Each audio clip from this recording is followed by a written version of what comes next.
Hello and welcome everyone once again to PMPL Pakistan Spring Season 2023. I'm your host Anna Aiden, and with me today on desk is a very fresh face for a switch around. We have Thank you. Thank Ehsan you. here with me.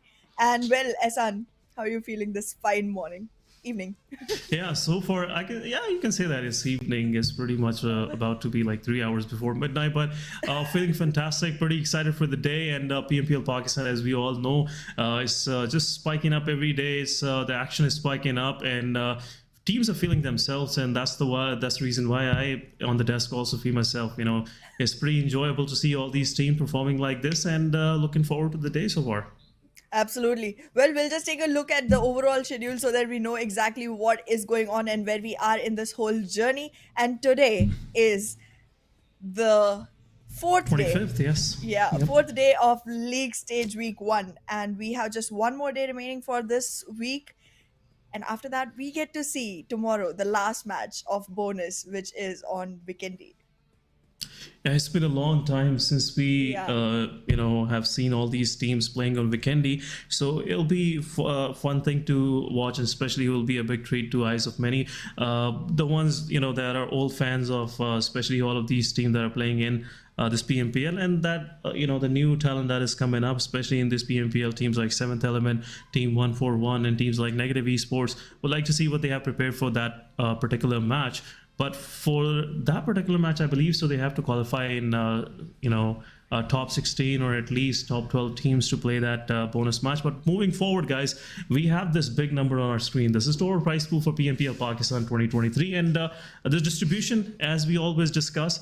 But the key thing to have is the individual prize pool for the MVP, the most valiant, most valuable player, is $1,000. So fragging on the battlefield for yourself or your team eventually gonna pay out pretty good, and that's about $1,000.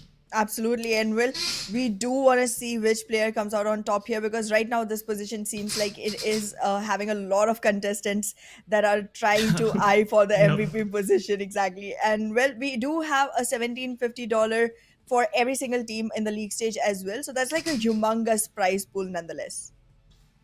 Absolutely. Again, attendance fee is there, but every team is eyeing for those 16 top spots in the finale, and that finale will eventually trigger the further prize pool, the massive chunks of dollars, I would say, Benjamins, that are coming the way, the teams that will perform accordingly. So the slight change, especially guys, in the bonus points, the new meta is introduced in PMPL, and this is bonus point on the weekly basis. Whatever the position you get in overall leaderboard, you will get points accordingly. Those points are awarded every week at the end of the week on your weekly ranking. Then we have the league play bonus points. So after 2 weeks of league play, you will get bonus points according to your overall standing, and furthermore, you will get both of these league bonus and weekly bonus, and eventually get a head start in the finale. But talking about this big change, this massive change, Ihana, I see it changed the whole game style. It changed the whole the way lobby was previously playing, making strategies. But this time around, when we have less placement points, more focus on the fragging, we are seeing some early skirmishes breaking in every now and then. Absolutely, we are seeing a lot of aggression come in as well. There's abundant number of drop clashes happening as well, and I feel like that just makes the game more and more interesting for the viewers, because again, I mean, who wants to see teams just sit around and loot?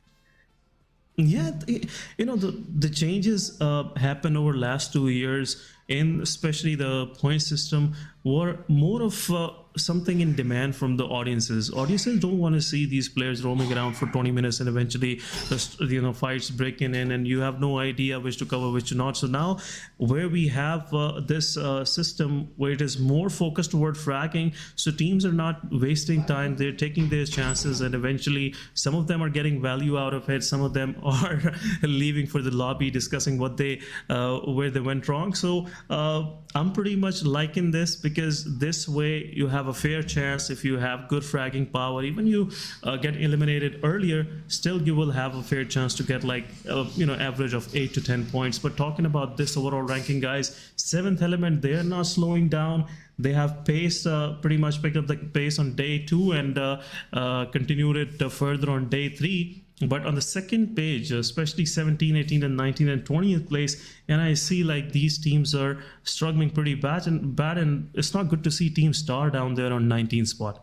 Absolutely, it's not looking good for the teams, and they really have to, pick up their pace and make sure that they're carrying their weight. Because again, there are a lot of teams that unexpectedly show up on the chicken dinner, and I am seeing a lot of teams, buck up, but it's gonna be too late if they don't start now. Like it's already been a couple of days, it's a lot at stake already. You have to be able to perform every single day to be able to, have your names up there. And the last few positions are literally going to push you out of the grand finals nonetheless. So there's a lot at stake, there's a lot to fight for, and our teams really need to figure that out and work towards it. But yes, I did see great performance coming in from the side of North Esports in one match yesterday, which I was really, really happy with. But then that was just that one match after all. North Esports, they're just looking for that momentum, which is much needed from their side. There are many fresh faces coming in North Esports this season, and finding that momentum at the right time is the key. Especially North Esports don't want to lose their spot in PMPL. They have to somewhat qualify for the finale, because top 16 teams every year, they get a chance to play in next PMPL season. But the teams that will eventually won't be able to qualify, they have to go through that rigorous path again, qualifying through PMNCs from other different third-party tournaments. But on our screen, we had Aegon XIA. Day 1 versus day 3. So as we were discussing even behind the scenes previously, like Aegon XI8, they have a lot to prove to their fans. The way they used to play, especially in previous PMPL seasons, this time around 3 days, day 1 was pretty good, kind of, you can say that, above average, but since day 2 it's not working out for them. Absolutely, and they have a lot to hold on for, because like this, they are the defending champions nonetheless. Yeah. They won the last season, and moreover, here's something that I noticed. So before the whole series even started, like 27 hours before the first video was about to go live, I just checked the stream, and there was a person who had already commented, and it was for Agon XI8. So it's like they have a huge fandom which is standing up for them, and if they do not step up their game, it might not look as good. It will be breaking a lot of hearts. Yeah, but it's part of the game eventually. Sometimes things work out for you, sometimes don't. I feel like Aegon Exide is trying new things, and this change in point structure is kind of not helping them out with the placement points and everything. They have that aggressive side, they have that fragging power, but looking at this, seems like they have to change a few things for themselves. Absolutely, they will have to make sure that they are, stepping up their right foot forward. And well, talking about right foot forward, we have a, specific video for all the viewers sitting home in Pakistan, because it's a celebration we all want to, put our hands in. So let's just take a look at that. नहीं यार, आज game नहीं खेल सकता। अहमद, आ रहा हूँ mummy.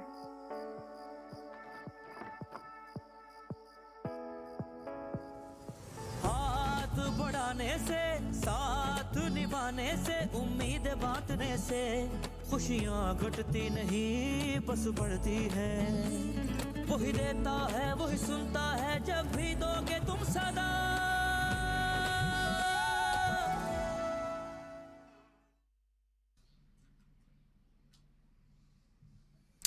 So guys, this Ramazan, make sure you squad up with your friends and lend your support and play to win the hearts for everyone, because this is the time to share. This is the time to share your blessings with others, and this Ramazan will make sure with PUBG Mobile that this message go across, across the board, and you guys have this, harmony and sacrificial, belief. So moving forward, couldn't put words in place, but moving forward, we have PMPL this day 4, talking about the schedule of the day. We have slight changes, especially in the maps, and the biggest change is we won't be seeing any second Miramar today. We have 3 Erangels, and at the end of the day, we have the fast-paced map Sanhok. So yesterday we started with the Sanhok, now we are ending today with Sanhok. So as we were talking about this earlier as well, Ayana, Group E is not playing in the first match. As we know, Seventh Element is there in that group. So Seventh Element, they have kind of the same 4 map series like day 2. So are Yeah. you expecting the same kind of results from them as well? Well, I'm hoping for them to rule Erangel. They already did yesterday, so I'm, aiming for that. They have acquired themselves a huge lead, though, so I do want to see other teams step up and compete with them because, again, we do not want to see a very clear winner from the start itself because that just takes away from the whole, nail biting situations Yeah. where you're just anticipating which team it's gonna be. Yeah, this kind of story happened with Magnus Esports previous Yeah. season, and I don't want to see Seventh Element's fate going that direction because it wasn't a good end for Magnus Esports, and same for Team Meteorshot X Sky. They were kind of going through the same phase. They were dominating. They had good number of chicken dinners under their belt, and eventually, when the final came in, it was all the way around, and Aegon X they were just dominating across the board. So I wish Seventh Element they just keep the momentum up, keep things going. Just don't gas out because eventually the main prize pool and the PMWI slot is there in the finale. So league stages, you have to practice your strategies. You have to work on things that you feel like your team is weak with. So once you're good with and you're confident in your gameplay, it's time to rock in finale eventually, Anna. And finale is the real stage for all of these teams. Absolutely. And well, I cannot wait to see what they have in store for us because things have been changing left and right all these days. Like, there was this one point we saw Agon XI8 and Team Negatives take a fight in Los Leones on Miramar. And then the next time, Negatives knew that this is not going to work out. So when Agon XI8 was taking their drop on Los Leones, they just, stepped back. And the next time when they knew that Agon XI8 is not playing that map, they just went for Los Leones again. So like there's a lot of switch ups which are happening. Teams have somehow realized what position they are in right now and what fights they can take, what fights they cannot. However, I'm still waiting to see a couple of teams try to step up a little because the last four they are hard stuck right now. Hard stuck. Yeah, especially if we look at the situation of HellRaisers. HellRaisers, their IGL, Adnan, this guy is packed with experience and he knows game more than any of these guys playing in the lobby. But still, the rest of the players, they aren't available to communicate effectively to eventually, go for those final circles, go for those final frags and finishing things up. But we hope this day will be slightly different for teams that you mentioned are kind of hard stuck at the bottom, especially moving forward from 17th onward to 20th spot. But we have our first map of the day, and Erangel, as we see, is kind of a classic map. And every team, their main strategies, their basic strategies are kind of formulated on this map, so we can expect anything out of this. But I'm looking at plane path kind of a diagonal, cutting the whole map into 70-30, more of favoring toward northwestern side. South side, Sanhok military island, slightly harder to reach, but we can't say we cannot reach on time. But the main focus for me in this particular map is the first circle, because it will decide the fate of many teams, especially the teams that will be out of it and eventually struggling to get a spot inside. Absolutely. Right now, I do see HellRaisers have opted for a different drop spot this time. They generally do go to Novoripnoi, but this time they're not going to opt for that. However, Agon XI8, it seems like they're just going to go ahead and, glide all the way to make sure that they reach military base because that's exactly where they like to have their drops. They like to collect their loots.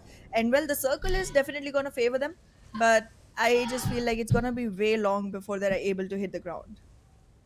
Yeah, as we can see, the teams that are gliding towards south, especially closer to Ferry Pier farm area, Sosnova Community Island, it's going to take some time. And the main struggle is to find the vehicles on time. Now the clock is ticking, and the peace of mind for Aegon XI8, Team Negative Esports, Team Magnus Esports is that they're pretty much situated in the circle. They don't have to move much in the initial phase of the game. But on the northern side, we are seeing some early skirmishes breaking down between Team H2E and Team BABLU. This is something I wasn't expecting. H2E shouldn't be around BABLU at this time. They should have chose a certain part of northern city for the loot, but it's just part of the game. Sometime when you get a little greedy, you come across players, and it's a 50-50 situation. Any of you will win the duel, and your team eventually will, cut for the loss in the initial phases of the game. So BABLU, let's see if they would be able to complete this kill, complete this frag for themselves, and we'll have a good start, especially in this very first match of the day. Well, absolutely. And I myself feel like, specifically on the maps which are lush green on this, whole map pool that we have, it's just that these maps do have lesser land area and that provides lesser play area to people as well. That certainly results in teams surviving with either all fours or, like, way down below to like twos or ones towards the last circles, and that just makes it very very difficult for a team who has gone through early eliminations on their side to actually make it to a chicken dinner. However, on Miramar, I do feel like a lot of teams do lose a man or two on their teams early on itself and still not face a lot of danger for themselves, because Miramar is just a map where you have way too long range fights that just cause you to lose a person, but then you can always trade it off and not invest other players in that fight. Yeah, but the Rage network really helps you to survive, because even if it's an open circle, you will have plenty of space to just creep yourself into the circle, and that's kind of helping. And I pretty agree with you on this point. And talking about this particular map and Sanhok, even if you're a duo, it's not a good thing for you, and eventually you'll be thrashed by the squads that have like their 4 men up. But Exactly. in case of Erangel, you need support all the time. There are many places on Erangel. If you're on rotation, you can get those surprises which are not good most of the times, and eventually it costs you a player. And if you don't have a proper support player behind you, it will be hard for your team to revive you up and get you ready for the battle again. So they have to be careful, especially early losses. Once you have 3 players or once you have like 2 players surviving, it's just a game of survival for you. You can't go for like full-fledged fights anymore. You can't go for that aggressive stance to eventually punish your enemies for all their wrongdoings. But let's see what teams have for them planned for us for this day, especially teams on the bottom side. They are the ones in the spotlight at this moment, because they are the ones whose fans are waiting anxiously for their comeback. And Yep. being a kind of a guy who likes to root for the underdogs, I would like to see these guys playing well today. Absolutely. I definitely have big hopes for a lot of teams today, not just Agonex or, Seventh Element. But yes, very well, framed from your side. Like, it definitely is very important to have a lot of people on your team surviving towards rotation times, and specifically considering the fact that the first person to get injured was from the side of H2E, who are all the way in Georgia Paul, which is going to be a long rotation coming back into military base to make sure that they are inside the circle. That was a really risky fight that they invested in themselves in. However, I feel like they did withdraw from it in time to be able to recover their men, because I still see 64 players remaining. There haven't been Yes. any casualties so far. So yeah, but like, you do want to make sure that you don't invest in aggressive fights which are not going to result in your favor, specifically if you are that far away from the circle, because the circle is not going to be any forgiving. It has zero mercy, and I've seen people get lost to the blues so quickly. It's Yeah. worse than the bullets. It does, and it's one of the worst feeling in the game, because now you didn't get a chance to actually participate in a proper fight, Yeah. and you just lost your life for nothing. And Yep. again, it's not something good to experience, especially at the start of the day. So H2E, they managed to get their players back up, which I would say Refuse wasn't anxious enough to confirm his frag, confirm his elimination, and which gave H2E a chance to revive their play in the initials. So I'm pretty sure today, this Erangel, there will be a slow start. For first few stages, especially till the stage 4, we won't be seeing much of the skirmishes. Yeah, there is a possibility we can see teams, surprising other teams on the rotation, cutting them in between, and eventually, regenerating some value, picking few frags on the way. But beside that, I'm not seeing any, aggressive pushes or any aggressive full-fledged squad-to-squad fights in the initial phases of the game. But let's see. Teams are on the rotation. Meanwhile, if we talk about teams, as we were mentioning earlier, that are looking for that momentum, it's a very important match for them, because once you start a day on a high note, things somehow start working for you, and the team, the way you synergize together, it's a different feel. And if you get the momentum in the first match, what else can go better for you in a day? Absolutely. I feel like that's exactly what our teams are going to be eyeing at. And talking about the aggression, talking about the skirmishes, coming on across the map, I feel like the teams are going to be having lesser and lesser aggression going, upwards towards the overall leaderboard, because the ones at the bottom, they really have nothing to lose at this point, because they've been on a loss side for a really long time. They do want to make sure that they're getting enough frags to be able to compensate for the points that they lose in positions. However, I feel like the ones that are on top do really want to make sure that they're surviving longer. Because, like, if I was in the player's mentality, if I was playing this game and I was, let's say, on position 20, because that I think that's exactly where I would be. If I started there, I would know that, see, I have zero chance surviving against the teams that actually make it to the Yep. last circle. So I would just want to take all the fights I can in the beginning itself and make sure that I have a few frag points instead of waiting for the position ones. However, if by any chance, by any god's Yeah. grace, I was anywhere in the top 5, I would want to hold back a little and make sure that I collect all the survival points possible and make sure all my players are alive till the end of the game. I totally agree, because once you're on the top, you don't want to miss that feel of being on the top, Yeah. And eventually you start calculating your risk, and sometimes you just don't react to the things the way you used to react before you were, lower on the overall leaderboard.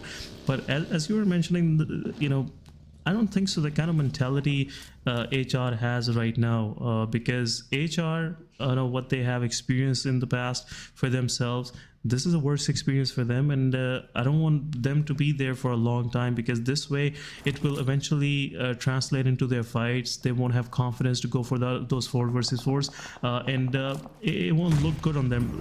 But talking about this particular fight between Team QR and Team QWERTY, Quantum Rage are the first one to deal the damage, especially one of their players is down, I guess. So I just witnessed it in one of the pictures in the previous scene. But QWERTY Voltrix, he's just in open. He's looking for that chance where he can punish another player of QR, and QR is kind of more split, and Blue Zone on the other side is also pushing them.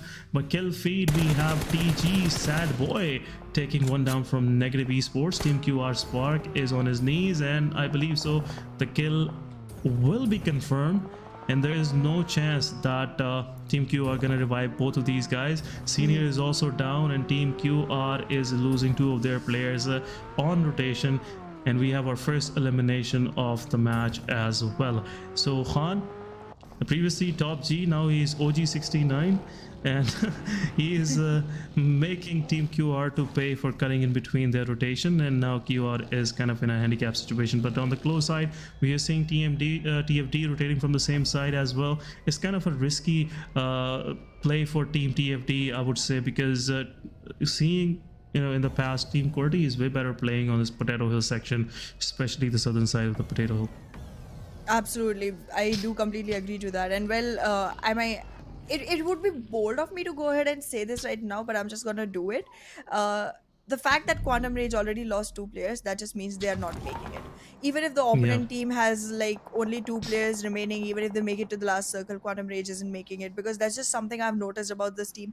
The moment they start losing players, they just go way back into the backseat, and it's just very passive, and it has never turned out well for them. Like, they do have 2 chickens on Miramar, if I'm not wrong, and both of the Yep. times they had to make sure that all 4 of their players were surviving, and they always do the same thing. They never take eliminations in the first few circles. In the last stage, they will suddenly come out of nowhere and take like 15 eliminations altogether, and that's just very weird, but it's what works for them.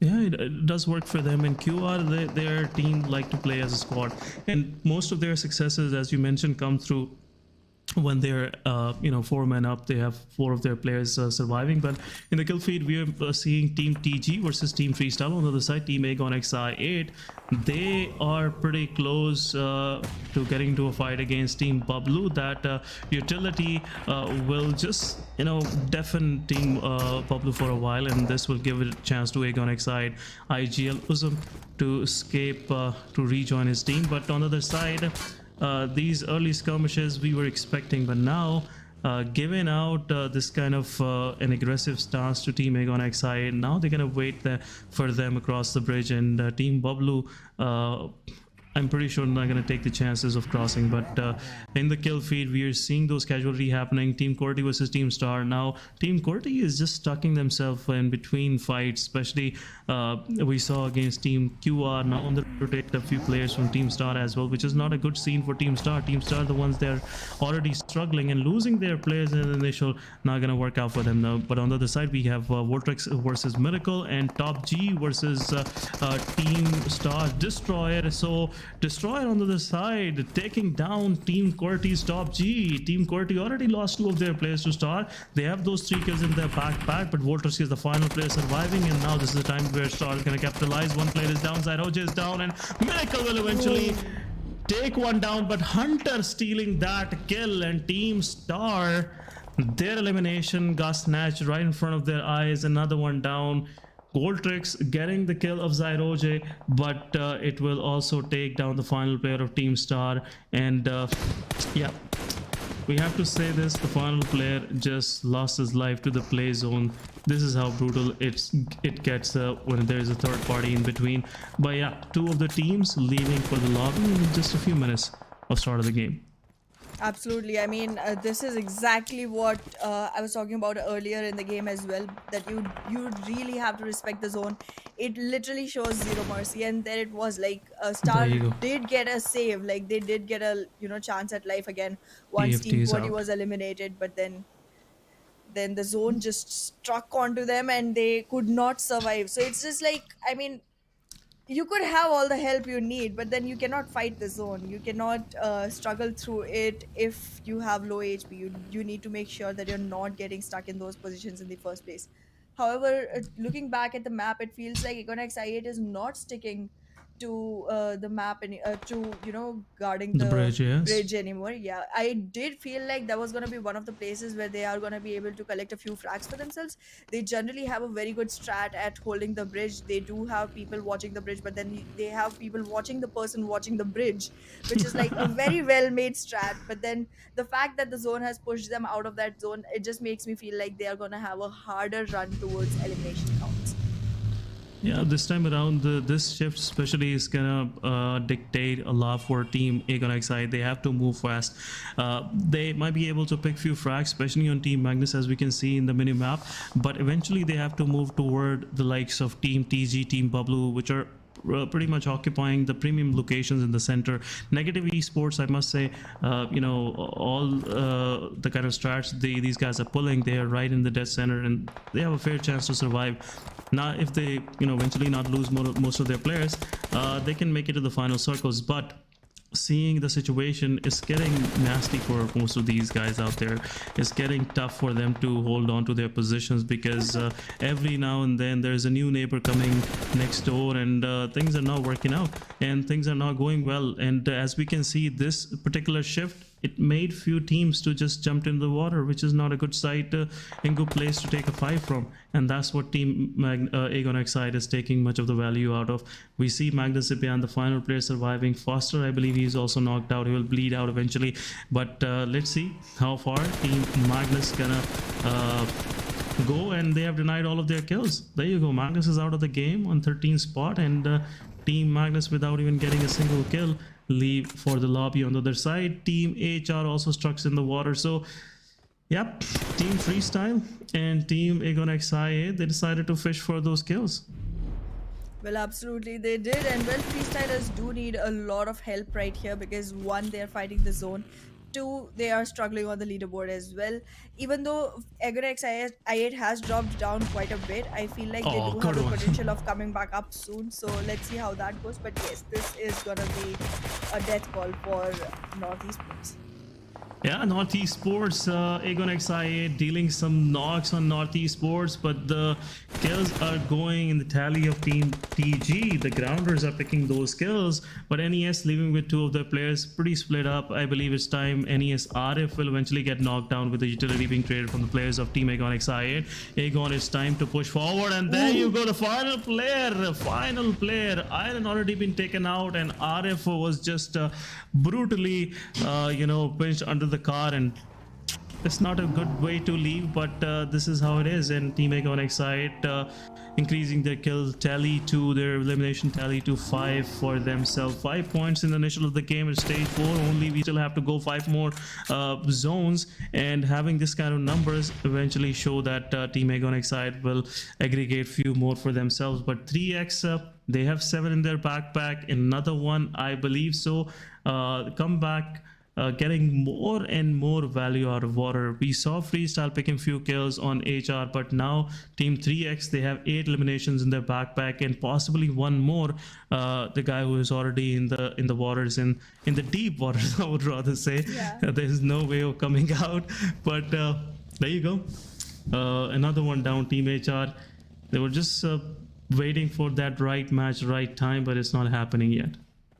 Absolutely. Again, I mean, it's a hard day for XGeneration, it seems, because like since yesterday, their momentum has slowed down quite a bit. The first couple of days, they were doing astoundingly well. They had no chickens, but they were still, leading the leaderboard at the top position, uncontested completely. But then look at them yesterday and look at them today. It's not even looking like we're seeing the same few players going in from that team. It's just very heartbreaking. However, there it is.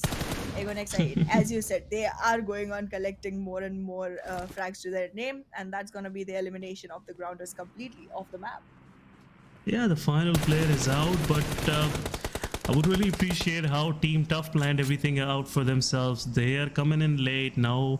Every fisherman is away from the coast, and they will, eventually get a foot on the dry land. But let's see how far they'll go. Aegon XIA, they have their attention on them, and this will eventually translate worse for Team Tough. Team Tough yesterday, they had very good matches, few of them, but some of the problems that I'm seeing continuously with these big names are they are not able to maintain their consistency in the matches, and I want to see them doing so. But Team BABLU, Team Aegon XIA, two big names right next door, and this tussle eventually gonna break down between both of these teams. As we know, the kind of track record Team Aegon XIA have, they don't like to have noisy neighbors right next door. So Team BABLU, yeah, pretty much in this very situation, I must say Aegon XIA have the upper hand. 4 versus 3, most of the time doesn't go well until unless there is any miracle being pulled off from any of the players from the lagging squad. But 3x right next door,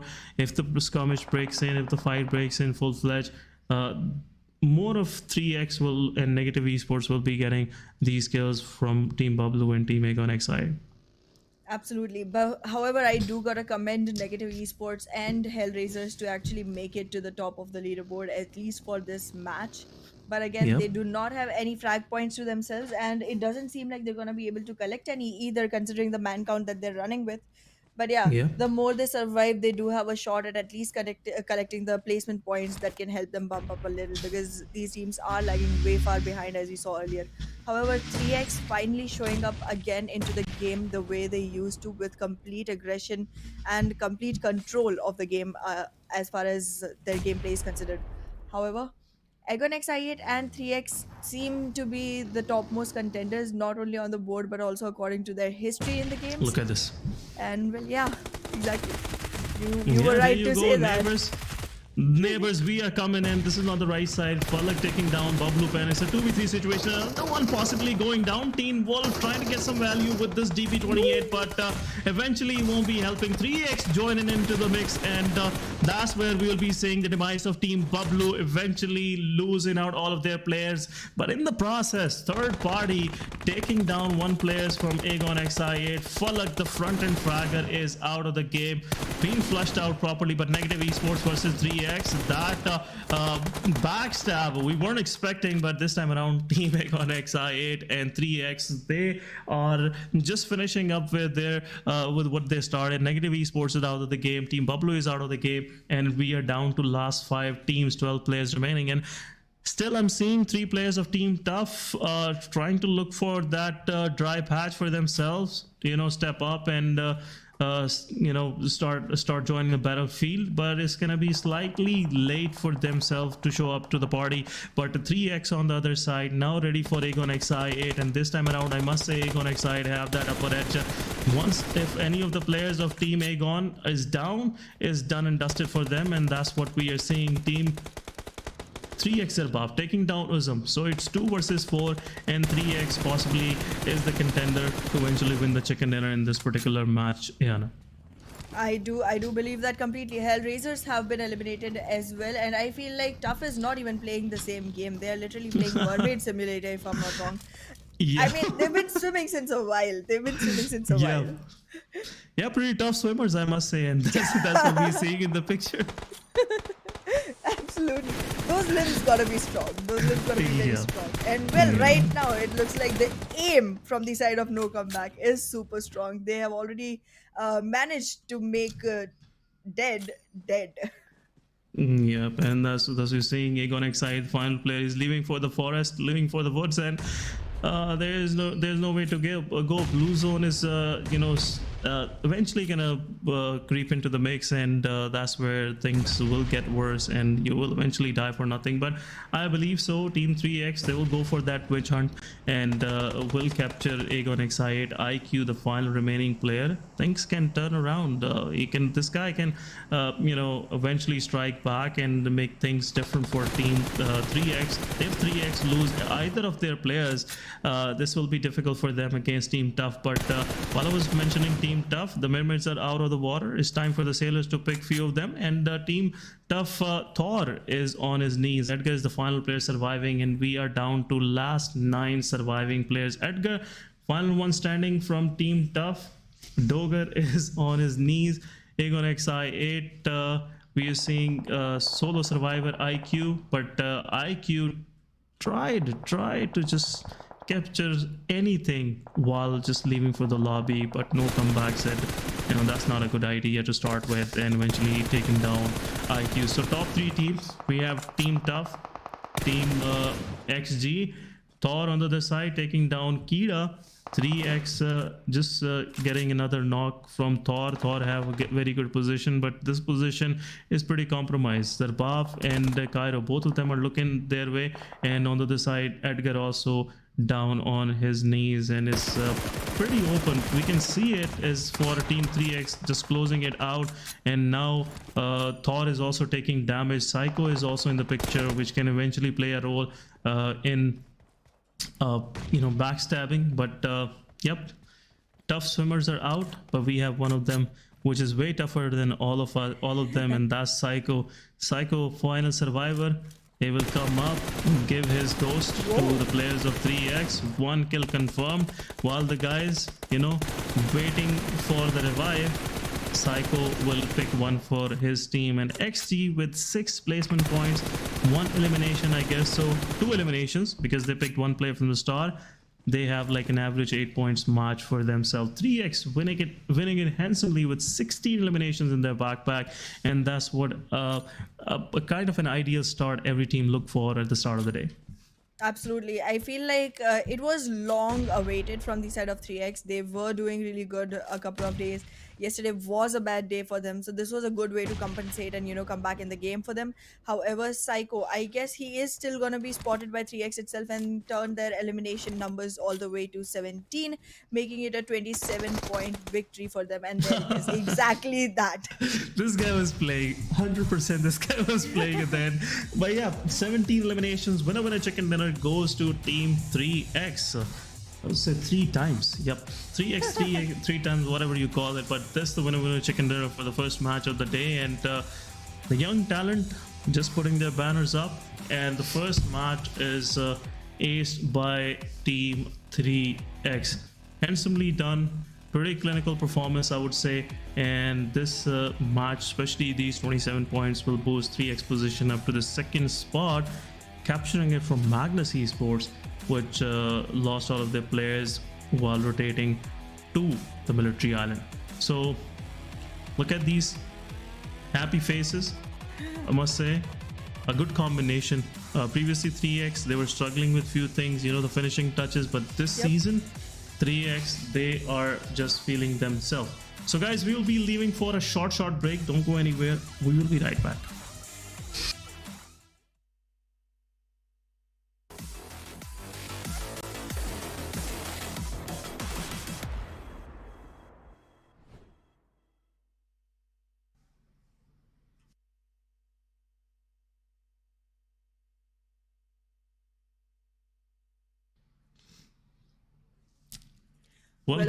Welcome back, Yes. guys. After this short promo break, it's not a full-fledged break, but Ayana, it was a wonderful match, and we were Nonetheless. expecting someone else to come on top, but 3X had different plan for us and for all the audiences out there. Absolutely. And well, I am not at all disappointed. Like, I'm happy to see them win because they're one of the teams I was rooting for really hard. And seeing them come up again just made me feel even more strongly for them. So, yeah, I mean, 3X, 7th Element, XGeneration, they're all on my radar. I feel like they all are going to be a part of a great game coming up, not only for the bonus matches, but also towards the grand finals. Yep, 3X pretty, I can say they well deserve this position.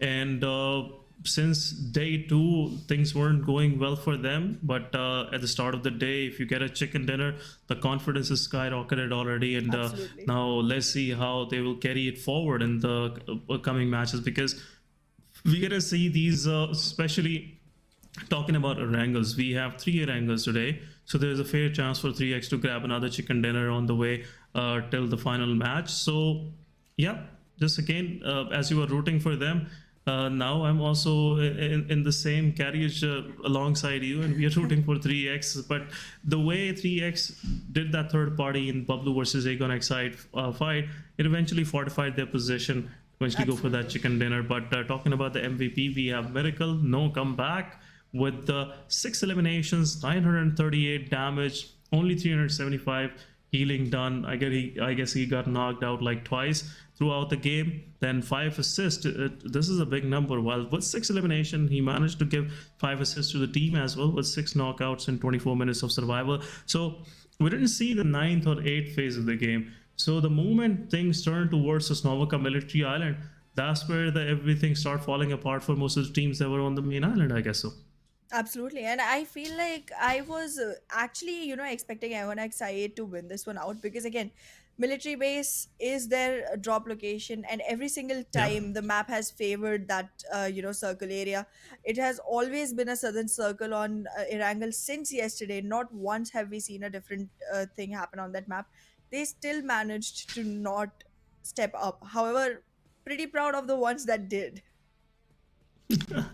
Yeah, but it's a big statement from the side of 3X, because the way pretty early they rotated to that location where they get all these eliminations for themselves, and at the same time they defend the whole thing. Especially Team Tough, they try to creep in. Team Negative Esports were already there, but they couldn't do much out of it, and they also managed to clean out much of the mess. But talking about this match, we have highest eliminator, highest damage, highest assist going to one dude, that's Miracle, and the highest healing done by Cairo. Cairo used to be the gunslinger for his previous teams, also for 3X, but somewhat things are now working out for for him this season. But I hope things will go good for him, and eventually he will step up to the mix and start delivering more value to the squad. But talking about this particular match ranking, 27 points, and see the difference. It's Team Aegon XI8 and 3X, the guys who had the land for themselves. They were the one just getting all these eliminations of themselves. Absolutely. And well, the first few teams itself grab so many eliminations that the other teams, the ones trailing all the way behind, have literally nothing. No placement points, no elimination points, nothing that's going on for them. And that just puts, again, the same few teams at the very bottom. We are seeing Magnus come all the way down from a really high peak, but again, team negatives, the faulty devils, all just, low rangers still staying at the lower side of it. Yeah, but most of these teams, they even didn't get a chance to fight, one on one with any of the opposition teams. Most of these guys were just going for that swimming contest we saw till the end of the match. But this is how it is. Either the way, you have to go through the bridge, and if a bridge is not an option, you have to just wait for that misery that is eventually going to break down on you.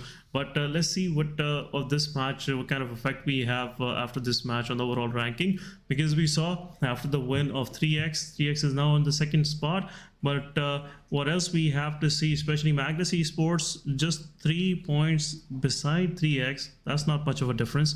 And we are also seeing XGeneration on 4th spot. So getting to the second place, it really helped XGeneration to creep up a little bit, Ehana. It did, it very well did. But like, here's the most interesting thing of the whole leaderboard. The team leading hasn't even played today yet. Yes. And the difference is huge. It's a 26-point difference. They literally have a wiggle room of going into a game and doing nothing, because there's hardly teams that get to 26 or 27 points of chicken. And it's gonna be even more, unexpected for it to be, 3x Esports one more time, because then that's the only way they lose their throne. If 3x Esports goes in, gets 27 points one more time, and 7th Element does nothing, literally dies at nada, zero. Nothing. And That's so very so rare. far, yeah, it's very rare, and something we can't expect. The way 7th Element been playing previous 3 days, it's very rare that they don't get any of the kills, any of the elimination points. But things are not good for teams like the Faulty Devils, Team Negatives, Team Star, Team HellRaisers. For HellRaisers especially, 13 matches, 29 points, which is an average of around 2.25, something like that, every match, and which is way below the average. Because if you're in this kind of point structure, if you're managing around 6 to 8 points, I wouldn't say 8 points, 6 points each map, you're eventually doing way better than most of your contenders. So you have to keep an eye on that 6 points every match. But for HellRaisers, somehow things are not working out. Even in this particular match, they were the ones got fished out of the waters, cold waters of Erangel. But moving forward, we have more matches, and the next map we are going to jump on, it's kind of the track record of HR is not good on Miramar as well. But I'm hoping to see slight changes in the performance overall.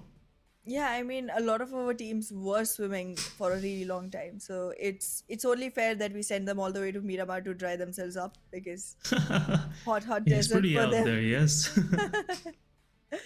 But Yeah, yeah, so it is what it is. yep. Well, we'll take a look at the schedule one more time so that we know how far behind or how far ahead we are of the timeline. I'm not gonna be able to see that very well because I have to literally calculate times and switch it to the zone. So I'll throw that to you, Ehsan. So yeah, we have like only a few minutes left before we jump into our second map, and the few changes that we're gonna see is Group D is will be sitting on the benches, and it's Group E's time to jump in and show what they got. Especially we are eyeing on Team 7th Element, because right now they have the top position, they're the king of the hill, and they have to just keep themselves on top. The kind of lead they have, as Ehana you were mentioning as well, even if they don't do anything in this particular match, there's still it's a very rare chance that someone will eventually catch up and eventually dethrone them from the first spot. But let's see what 7th Element have more for us in the back, because every now and then they have a new trick, they have the new strategy. Yesterday we witnessed few of them, but I believe 7th Element have a lot to show, a lot to prove on the battlefield. But any random picks, because this is something, this kind of game I play with my other casters on the other broadcasts as well. Who do you think just randomly pick is gonna win this match? Well, okay, so even though we are rooting for Seventh Element, I don't think this is going to be their map. Yeah. Anyways, because they generally do want to make sure that they do good on Erangel. And even yesterday, after two chickens, they took a break. They took a literal break and let one game just go by. So I feel like they might just take the break in this map or the last one. So this is definitely not theirs. Uh, but I do think Egon XI8 will have a great chance here. One, they are doing really good. Two, their drop location is a very hefty city nonetheless. And they do get Yep. some of the best loots on Los Leones, even though it's going to be quite a glide this time. Yeah, the biggest city on the map, Los Leones, and it gives you great options no matter which side of the map the first play zone is. You have an extensive road network to use, especially if you want to go on the western side. You have the big road starting from Los Leones to Montenuevo, eventually to El Pozo. Moving on the eastern coast, you have another four good road networks starting from Los Leones toward Impala and eventually getting to El Azhar. So there is no problem, especially for teams that are dropping in proximity of Los Leones. But I want to see, especially with this kind of playing path, some of the early fights, the kind of disputes for the ownership of the vehicles left on the ground, because that's where the things get slightly spicy for these teams. There are multiple claimers for one vehicle, and that's the only way to claim your ownership is to through what you call it, trial by blood or something like that. Yeah. We used to have it in gladiators. So this is the only option, and this time around we don't have any swords. Yeah, eventually maybe some pistols and some guns to trade things out. But circle, pretty placed, center. Can't say where it's gonna end eventually, but so far many of these teams will be happy with this particular play zone. Well, that's true, because the major chunk of the map is already inside the circle, and it's definitely going to be very easy to rotate to as well, considering the fact that it's not wavered towards anything. Like, it's a little southern, but most of the central area is still inside and easily reachable.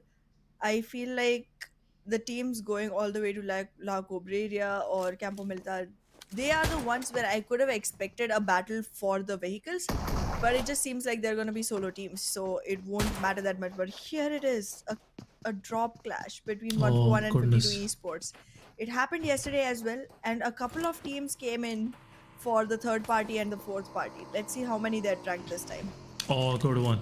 This guy was struggling with that R48 pistol, and now he has a Scarel, and things not gonna work good for 141 player. And I believe it is I guess 141's Myth, or yeah, it's Myth. And there you go, first knock of the day for our Miramar fans, and pretty flushed out right away, not taking any chances. Especially Chotu not gonna take any chances. But on the other side, we have 3x, no comeback. The guy is not stopping since last map, and he managed to get one for himself at the start of the match as well. So we're seeing some early skirmishes breaking in, especially not expecting those teams to cross their paths for each other. But Freestyle and Negative Esports, this is not a good picture for Negative Esports to being on the right side of the kill feed. Absolutely. Their picture is still in the negatives and developing. I just want them to be developed very, very, very quickly. It's too late now. But like, yeah, I love the choice of vehicle coming in from the side of 3x. Now they have enough space in their back to stack all the dead bodies that they keep making all across the map. It's going to be a good loading space for them. I mean, it's a huge vehicle. It's too big. Yeah. Yeah, but I guess the bodies are getting shifted into crates, they're already packed. Yeah. Just leave it for the vultures out there. Have some regard. Yeah, I mean, true. You're already taking all the frags, then you want to take the loot as well. No, don't. You got the loot. This is Wild West for you, You're already taking the loot. You have everything what you want. What you gonna do with that body? So just leave it there for the vultures, Yeah, Let it decompose. Let it be a food of the nobles. So, so joke aside, Team Negative Esports down to their 2 players, Shahid and Pinkman. It will be easy for other teams to spot a Pinkman among this dryness. So, I guess Negative Esports gonna lose another player as well. Freestyle is looking for that player. They kind of can smell that player in their close proximity, and this is the place where Team Freestyle likes to loot. And being here, being right next door is not a good sight, not a good thing to have. And Negative Esports have to learn things quickly, especially on these extensive maps. This is not where you lose your players initially. You have plenty of space, you have a lot of places to go. It's not to loot right next door to a full-fledged squad, and things are not working out for them. We see Negative Esports player, he's just waiting for that time when Freestyle just abandoned this crash site, and he will eventually go and meet his other friend out there across the map. But look at this, this guy, his senses are tingling. He just want to spray that Uzi, Spidey senses. yeah, Spidey senses. But once one bullet will get out of that Uzi, it'll be few of your last ones on this map. But yeah, this guy is intelligent one, I would say. Negative Esports, everything to lose, nothing to gain. 2 players are out, and it's time to just go for that survival strat, you know? Yep. I mean, I can give it to Negative Esports that, okay, this is not the, preferred drop location of the team. They did come here just because of the fact that their preferred drop location is already acquired by Agonexite, and that's a fight they do not want to pick. But then again, you gotta make sure if you're entering someone else's house, you gotta be prepared for the fight, because nobody's gonna let you just in that easily. And right now, what am I seeing? Are both the players from the side of Negative Esports in 2 complete different Yep. cities? Yeah, but one is right outside Los Leones, where Shade always drops, because this split strategy sometimes it does work, does works its wonders for this squad, but sometimes it fire backs, and this time around it is the later case. They weren't expecting Freestyle to just go this aggressive on them, and they lost 2 of their players. But it is what it is, And Team Negative Esports, they have to come up with a strategy where all of the squad is around. You need support on these extensive maps.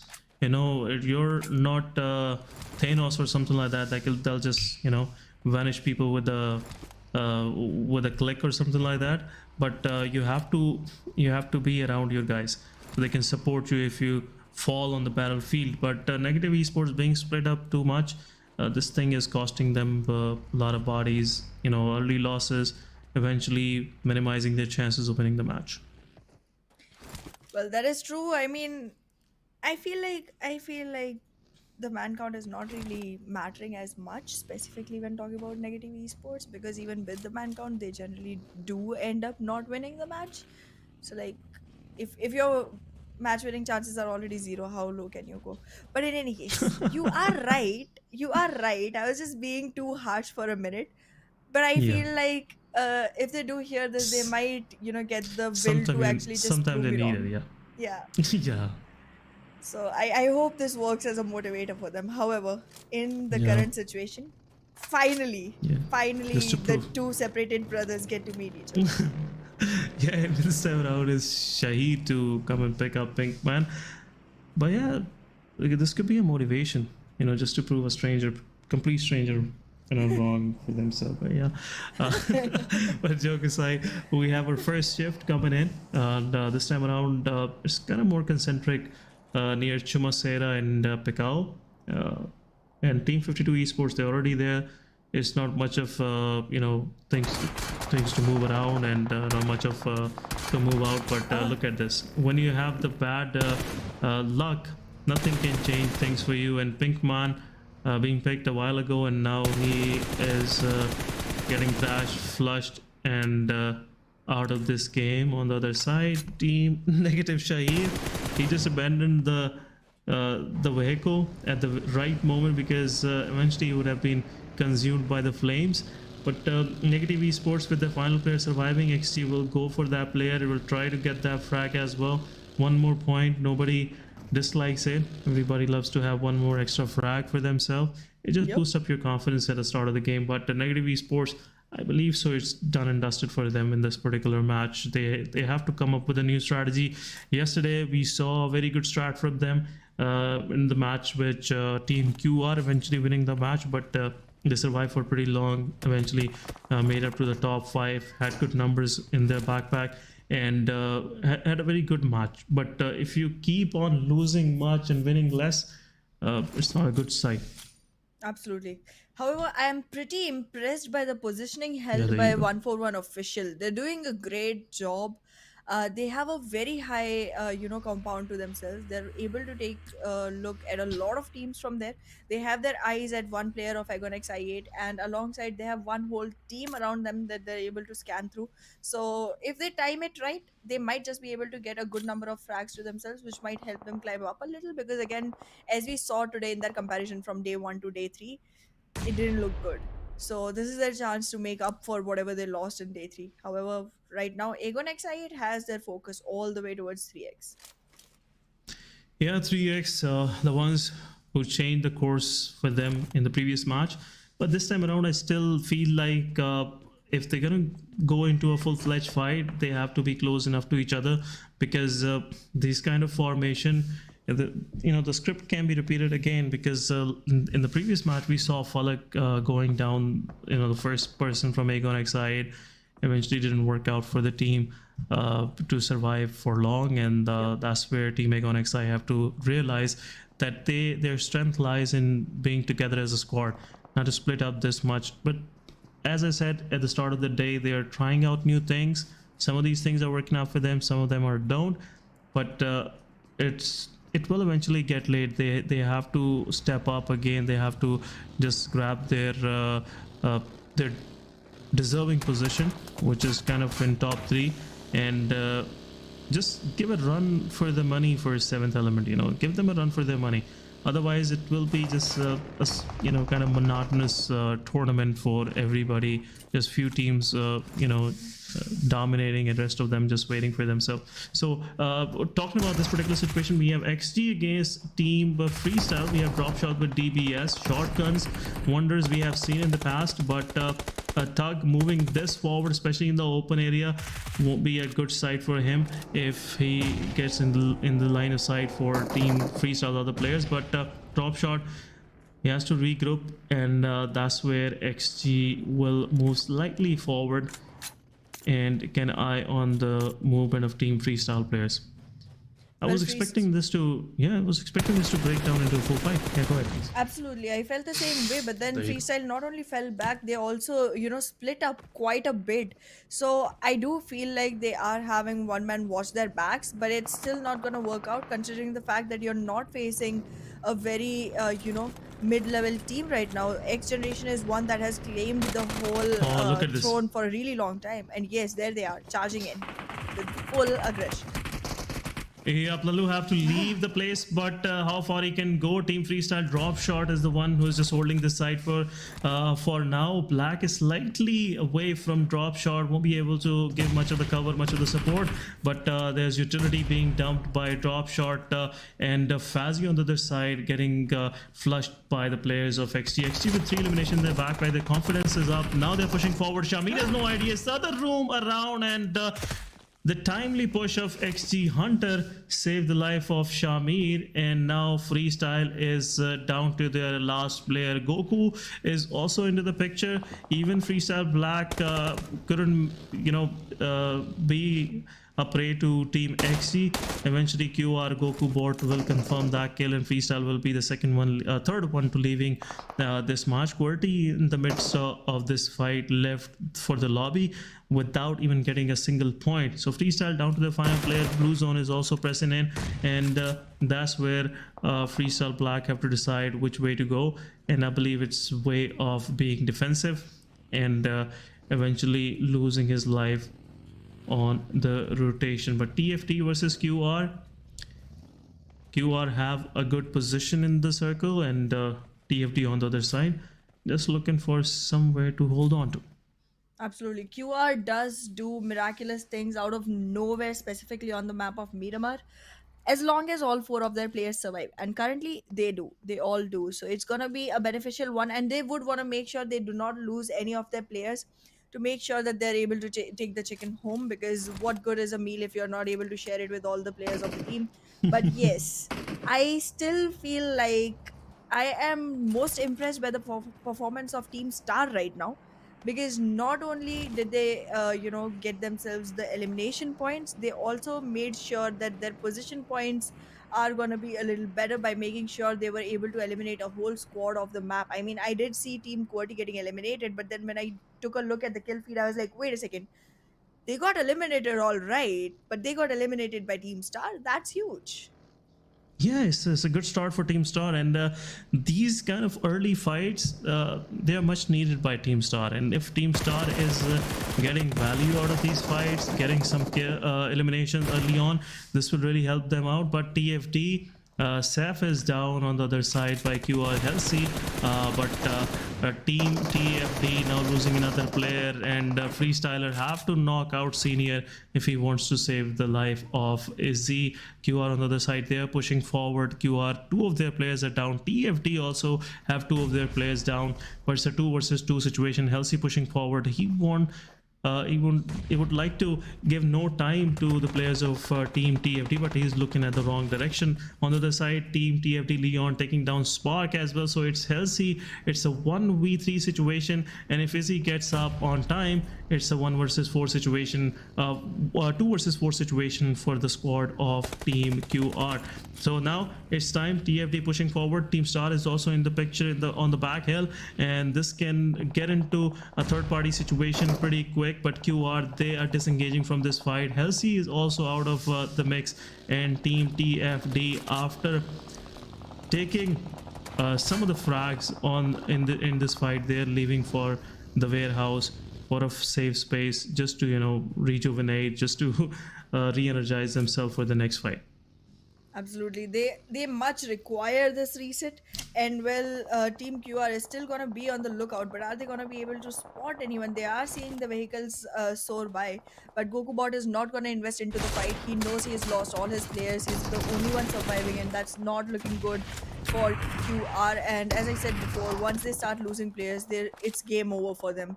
However, 52 Esports, again a team from the bottom side, going ahead and making frags onto 7th Element. 7th Element is literally sitting this one out. I mean, they have no frags, they have lost two players. It's weird. Yeah, 7th Element, they got 2 of their players down, but it's time now. It's 1 versus 3 for 7 Element T24 OP, but 52 Esports, without losing a player, they have 4 of these eliminations in their backpack. But 52 Esports, they somewhat harness more attention from the other squads around, and eventually will be sometime when any of these squads will try to push in just to capitalize on the situation.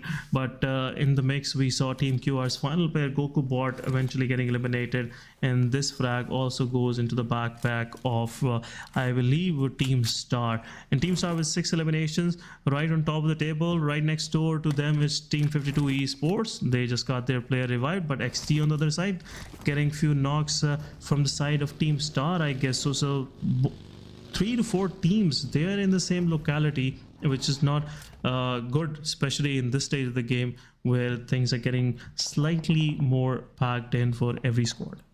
Absolutely, I'm seeing some really good names already go off. Like, we have seen 7th Element get eliminated, we have seen Quantum Rage get eliminated, even though Miramar is the only map that we have seen them shine on.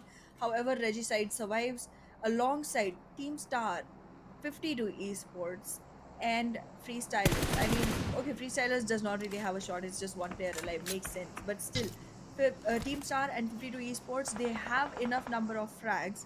That means they did invest into fights, but they came out back on top without losing any single player. And the moment I say it, the Taskers curse plays its role. But now it's time, I guess. Team 3X, they will charge in and eventually make Team Star pay for all their mishaps they have done in the past, the mistakes they have done in the past. And within no time, it's 3X and Aeon XI8 with their collaborational work, they have Team*Star out of the mix, and Team*Star with only 6 eliminations in their backpack, getting out of the lobby on 10th position. Now it's time for 3x to look for the next target, but meanwhile we have also experienced another circle shift, which pretty much opens up the whole battlefield for all these teams. There's not much of the hard cover except a few of the warehouses in the center, but all of these teams are on the edges. Nobody is committing for the center, going for that risky drive in. But TFD versus Team XG. XG pushing in. Shamir boy, he is feeling himself, and this time around he is getting maximum value out of these duels.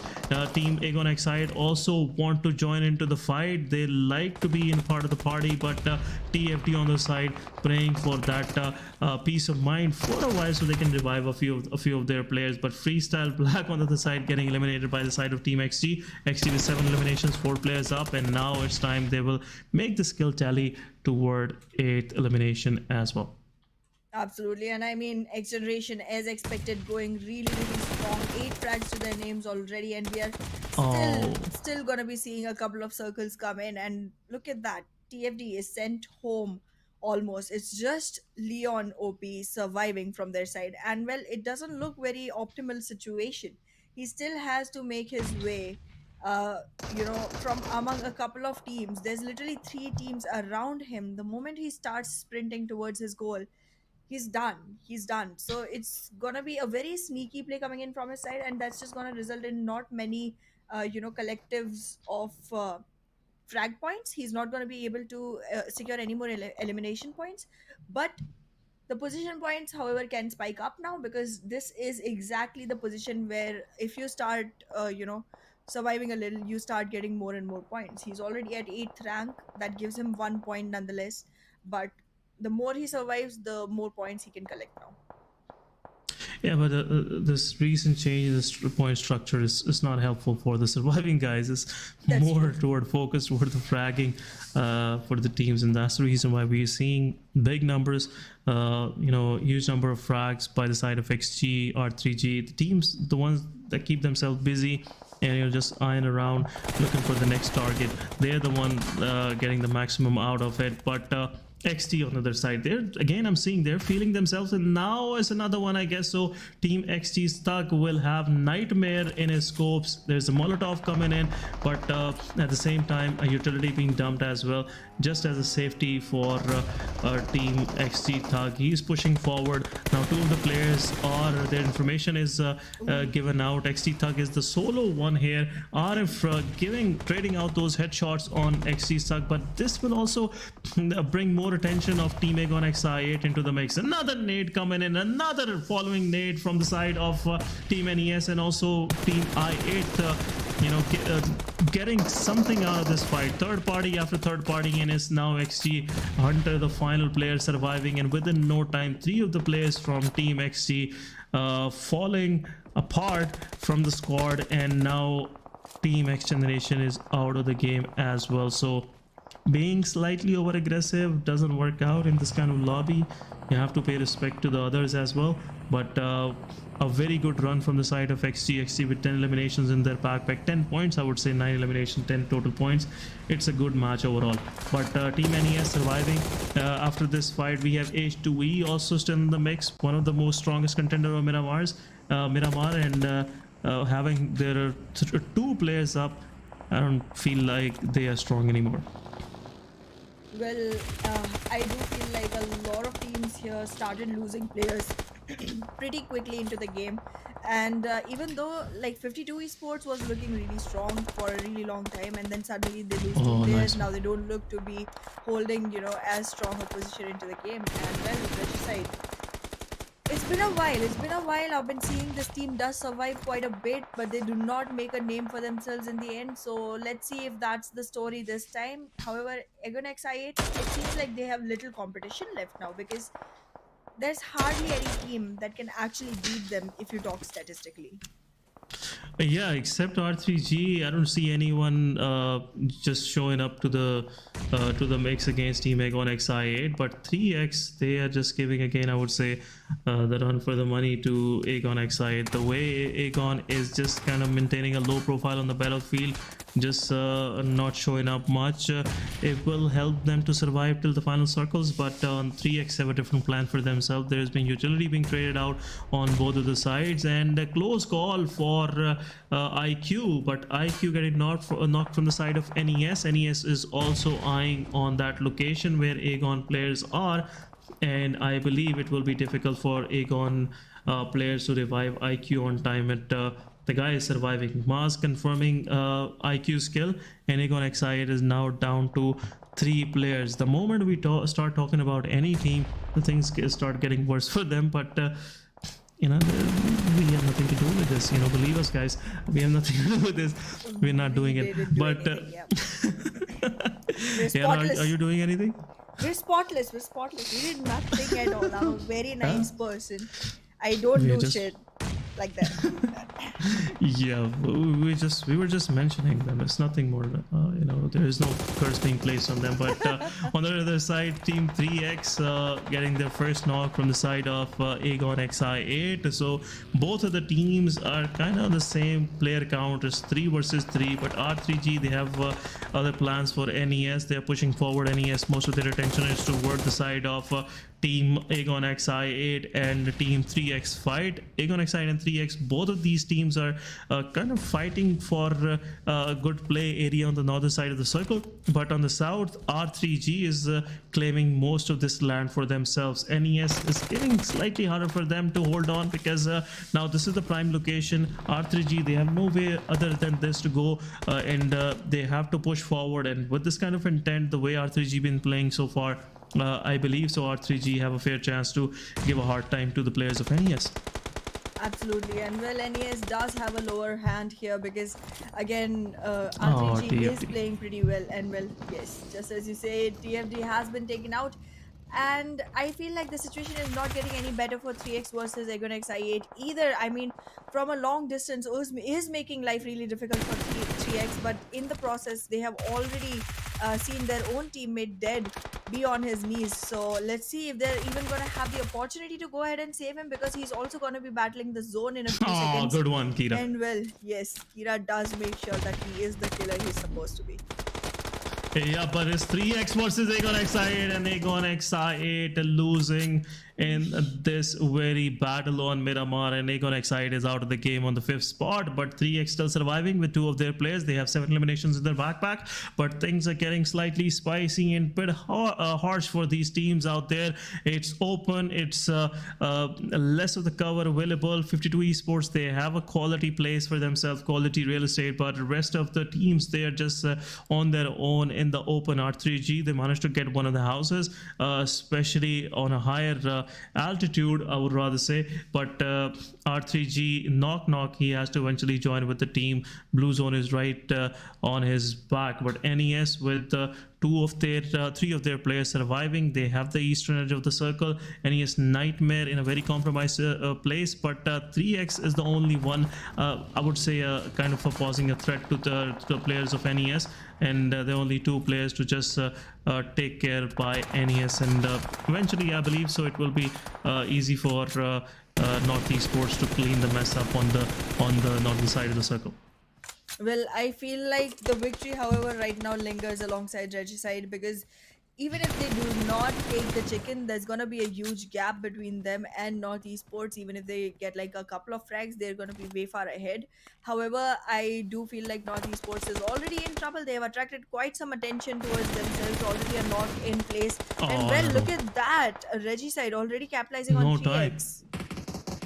Yep, and Nightmare on the other side, just single-handedly taking care of the players of 3X. Kira is the final player surviving, so it's 1 versus 3 versus 2 versus 1 situation, and 3X is still with that final player surviving, just trying to give maximum damage to the players of NES, skimming their chances of winning this match. But 52 Esports, they've been just silent viewers in this whole mix. They've been just eyeing around, just looking at the situation, just seeing what's going on around them. But on the other side, Nightmare taking care of 3X as a whole, and Team NES with 2 of their surviving players with full HP on the northeastern side of the circle. But R3G, they are pushing in. Nightmare on the other side, helping R3G to clear out this compound, and within no time, NES take cares of 52 Esports. I must say, the way Nightmare confirmed those 2 kills, it looks that guy has an eye of an ego,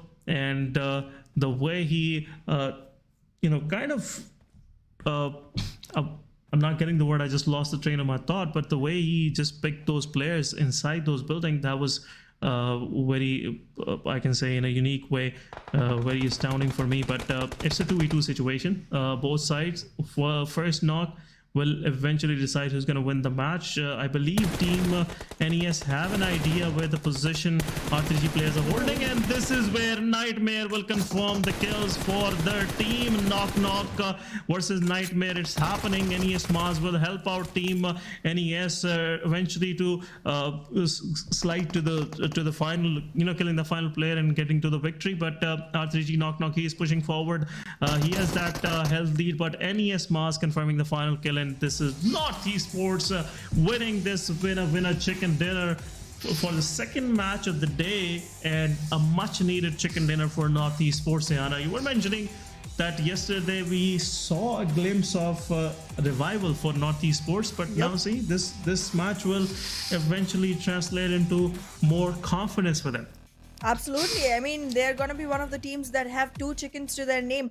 Even though it pops up once in a while, it does give a lot of boost to the team, and the number of frags they have alongside it just go really well. It's 12 eliminations, and with that the 10 points added for the chicken, it's a 22-point total victory, which will definitely push them all the way up to the first page at least. And I think that's good enough, because that definitely qualifies you for the bonus match and gives you a good head start for the grand finals if you're able to make it that far.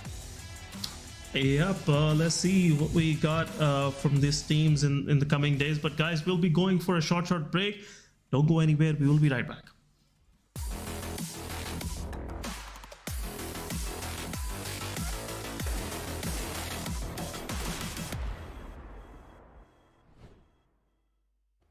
इस Ramzan PUBG mobile के साथ बांटें अच्छाइयाँ online और offline, खेलें सिर्फ दिल जीतने के लिए।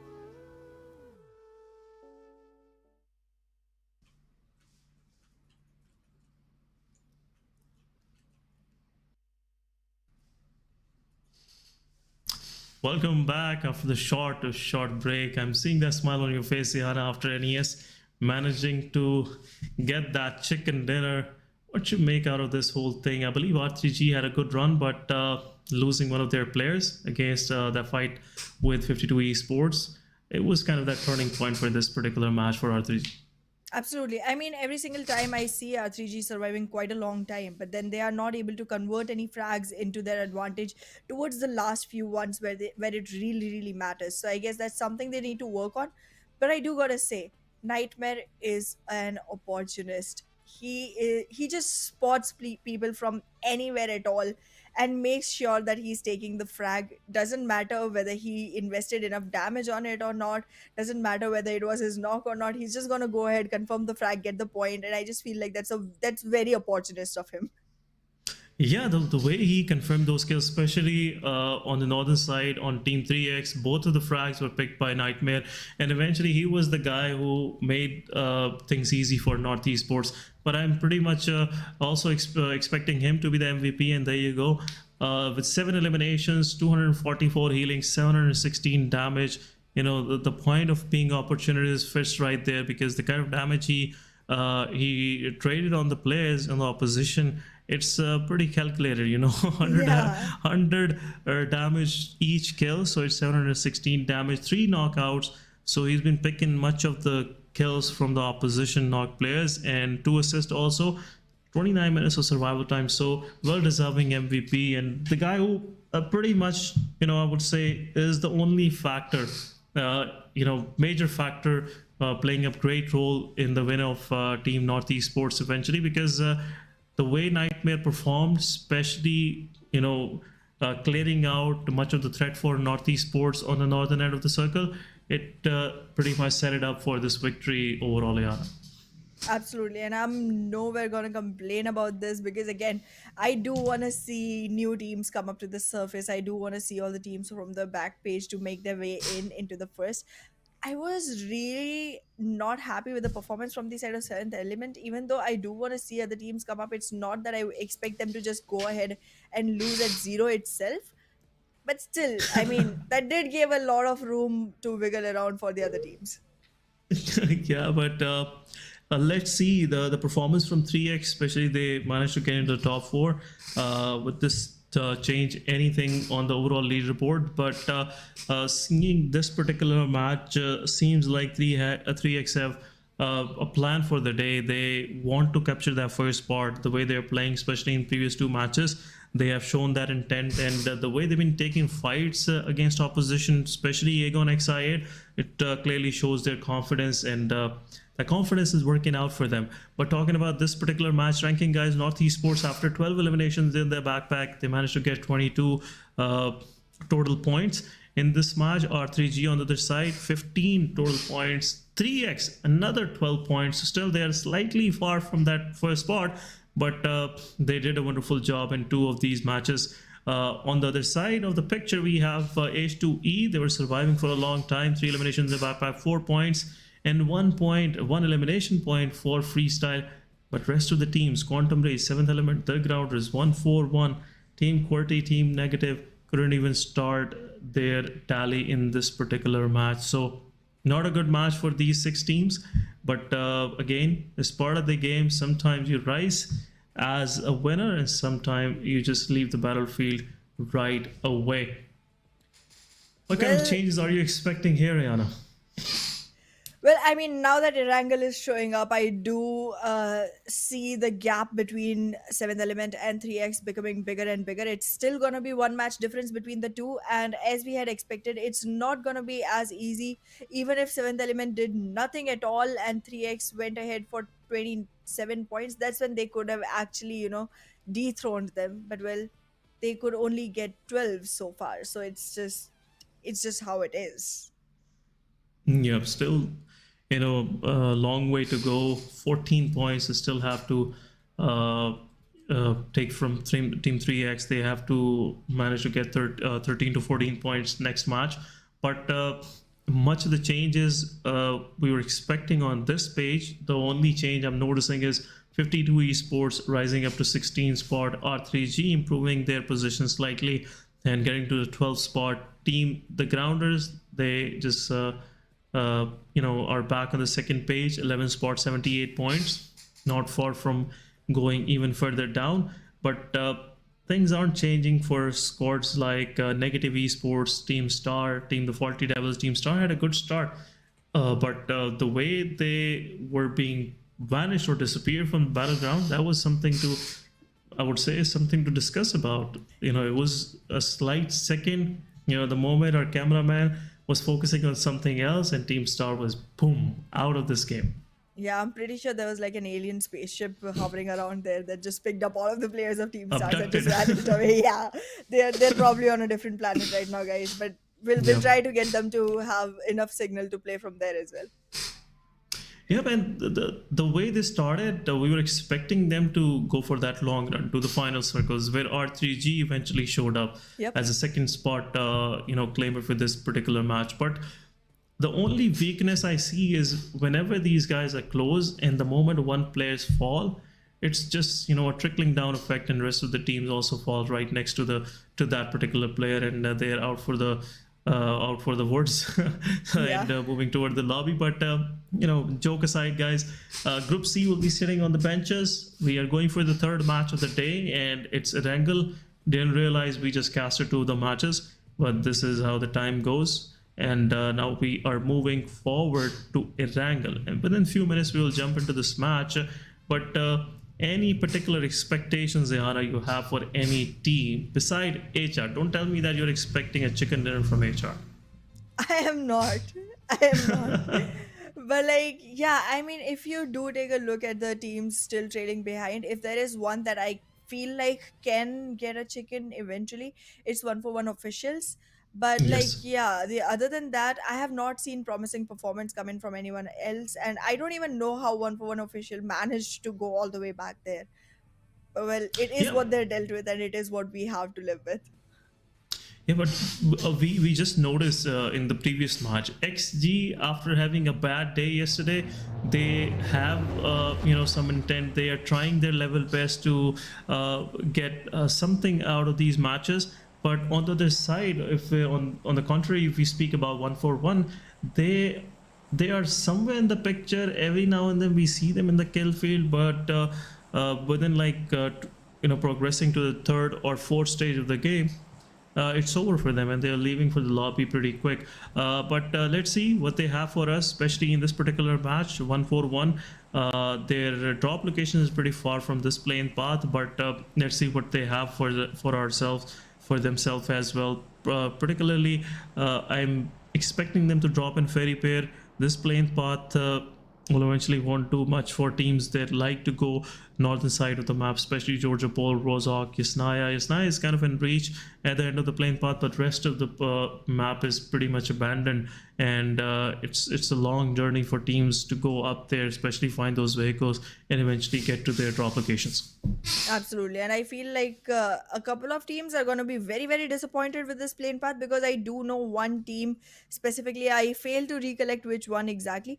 They love Siverny. They always want to go to Siverny. And Siverny is like literally on the other side of the map. Unless and until the circle suddenly, appears towards the northern side, there's no chance they're going to be able to make it there. However, I do not have those expectations with the circle. And exactly as hoped, the circle does not go towards the north.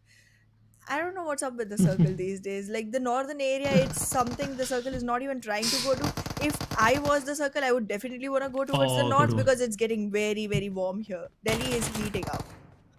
But in this case, the circle is kind of more favoring toward the water locations, and we are seeing an early skirmish breaking down between Team HR versus Team H2E. But beautiful shots from Adnan, and Team H2E losing yet another player in the midst of this fight. Dread is slightly away from his team. It could be the final surviving player, but the rest of the team is already packed and ready to be shipped back to the lobby. And the final player, he is just running for his life.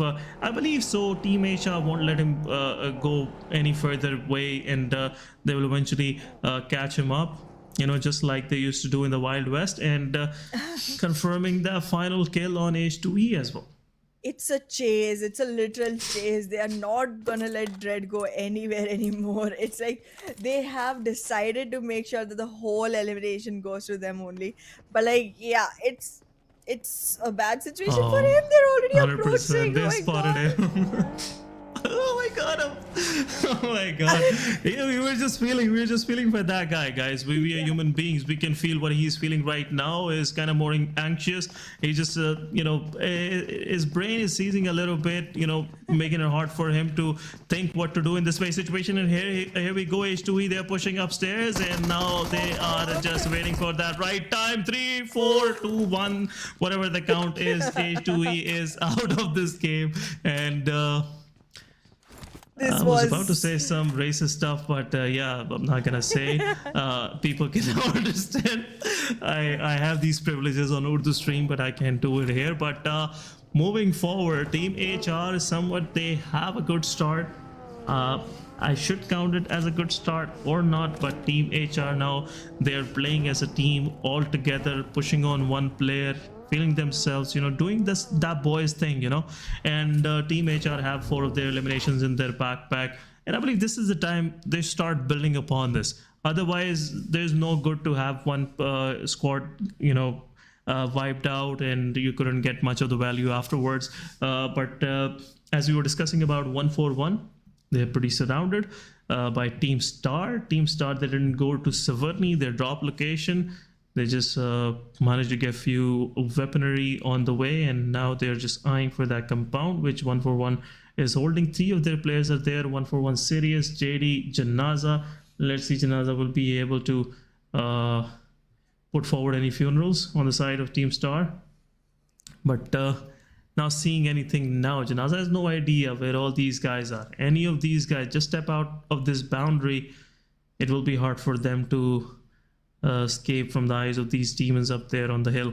But 141 series, they're pushing toward Fury. What's going on? There's a change of plans, I guess so, and there should be an active communication from team star player. JD is down. He has an AKM. AKM is the deadliest weapon as compared to any other weapons, and there you go. Two of the players of 141 leaving out possibly from this game, and team star, they're pushing in. It's time for Janaza to show up and try to get something out of this. But on the other side, we are seeing 141 Mithe also on the bike, and it's not a good side for team 141. They weren't expecting kind of this start in this particular match, but team star, they will look for that position. They will look for those 2 kills as well. Moving forward, Destroyer taking a position right next door. Janaza, his position is compromised. Everybody know where he is, and also getting damaged. Destroyer is pushing in. Don't just roam around this place. It will be difficult for you. But Janaza with that shotgun shot, making Zairoje to get down on his knees. Now Janaza is moving forward with that shotgun. He will eventually leave the top story as well. Team Star, they're pushing forward. Fury has no idea where Janaza is. The guy is pushing in with the shotgun. Revival is happening right next door. They're taking their chances. Star Fury with that AKM, with that UMP, taking one down as well. And the final player surviving, 141 Mithe with his shotgun. He is trying his best, but nothing is gonna work out for him. And Team Star with that 4 elimination spree, and Fury with 3 kills. So some of these teams on the lower bottom, they are getting those ideal starts, Sehana. Absolutely, they're definitely getting the stars for themselves, but right now it's gonna look like star team itself is not looking good. I mean, there's revivals going on, but it seems like they don't have enough health supplies to make sure that all of their players are on feet enough to go ahead and take fights. Even though they have all 4 members alive, it's not looking like a beneficial situation for the team. However, they are alone in the whole area. They will have enough opportunities to go ahead and make some loots. But look at that, 7th element players. Hi, Divine.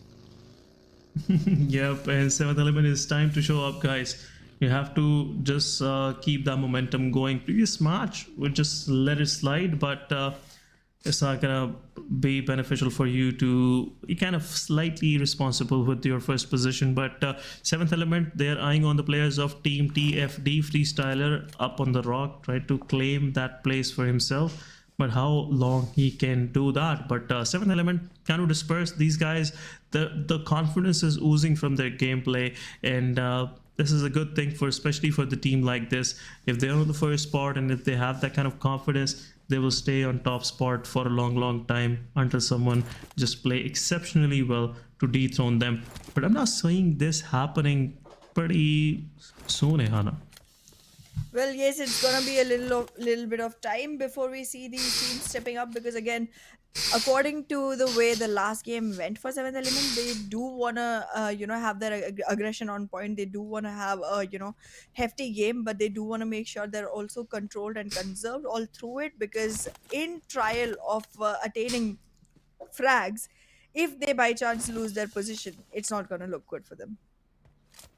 Yeah, but some of the teams being on the top is a motivation. Some of these teams, the fear of being on the top is a motivation. The fear of losing the first part is a motivation. Yep. But I'm not sure what it is for 7 element. But the way these guys been playing, they have just somewhat give a hope to all those esports fans who want to see more of variety, especially on this kind of stage where it's just PMPL is a pro league for your region, and if you're seeing the same champion for 2 times around, it's not a good sight. It shows that your esports scene is not growing. There are no new claimers of the thrones coming in, and it doesn't make things exciting anymore for the viewers. And we want to have excitement staying into the mix, and eventually more new fans coming in, more audiences, their interest coming in, and it will be a good thing for each and everyone who is associated with the community. But let's focus on the game again.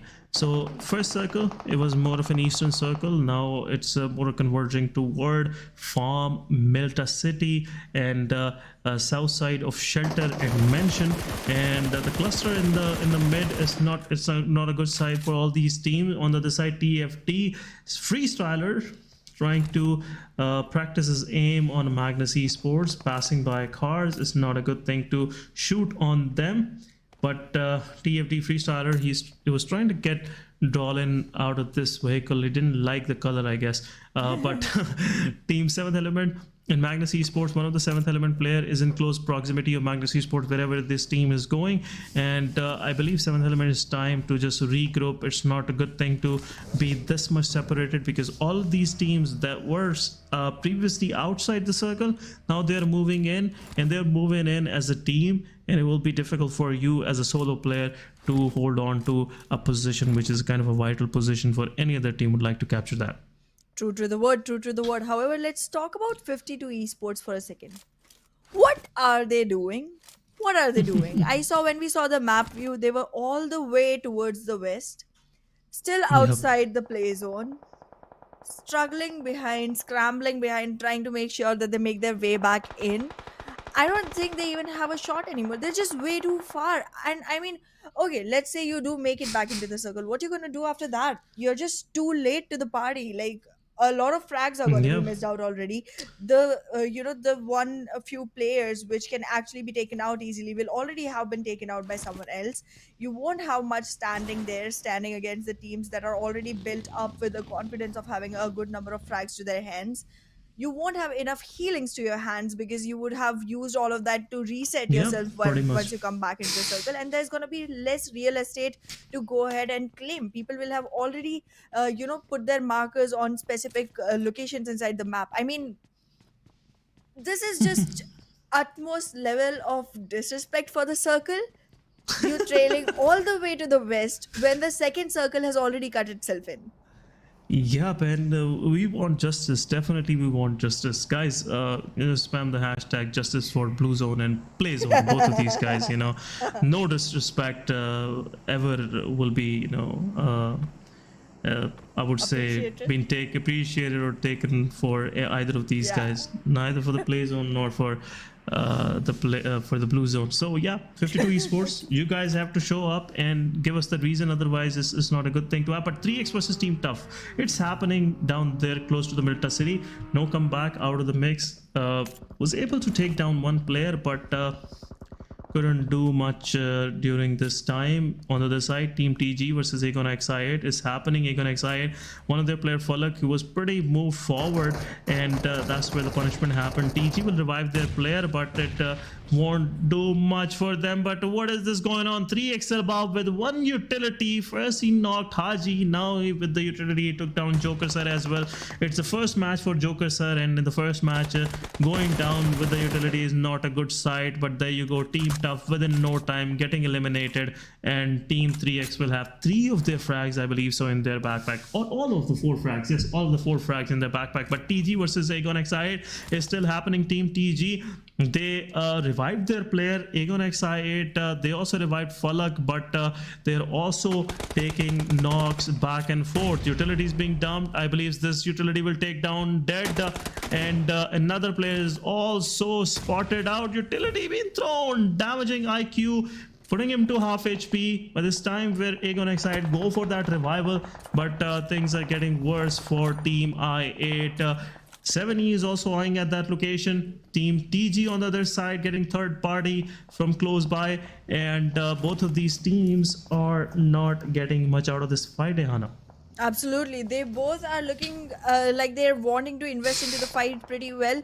There are nades and counter nades coming back and forth constantly. And well, in the whole scene, the one team that is patiently waiting to make sure that they capitalize on the whole situation is Seventh Element. I mean, how clever and how disciplined you have to be to see that kind of a fight going on right in front of your eyes, back and forth, nades, counter nades, shots, everything is just happening right in front of you, and you do not shoot a single shot, making sure that the teams do not realize that your presence is right there and you can actually capitalize on the whole situation. Iconic Side, however, has taken a step back. They do realize that this fight is not gonna be as easy up close. They do realize that there may be teams located around them, and they want to make sure that the whole cover is provided to them. They're able to make sure that they are not in the crosshair of any other team. However, talking about this current location, oh god, shelter.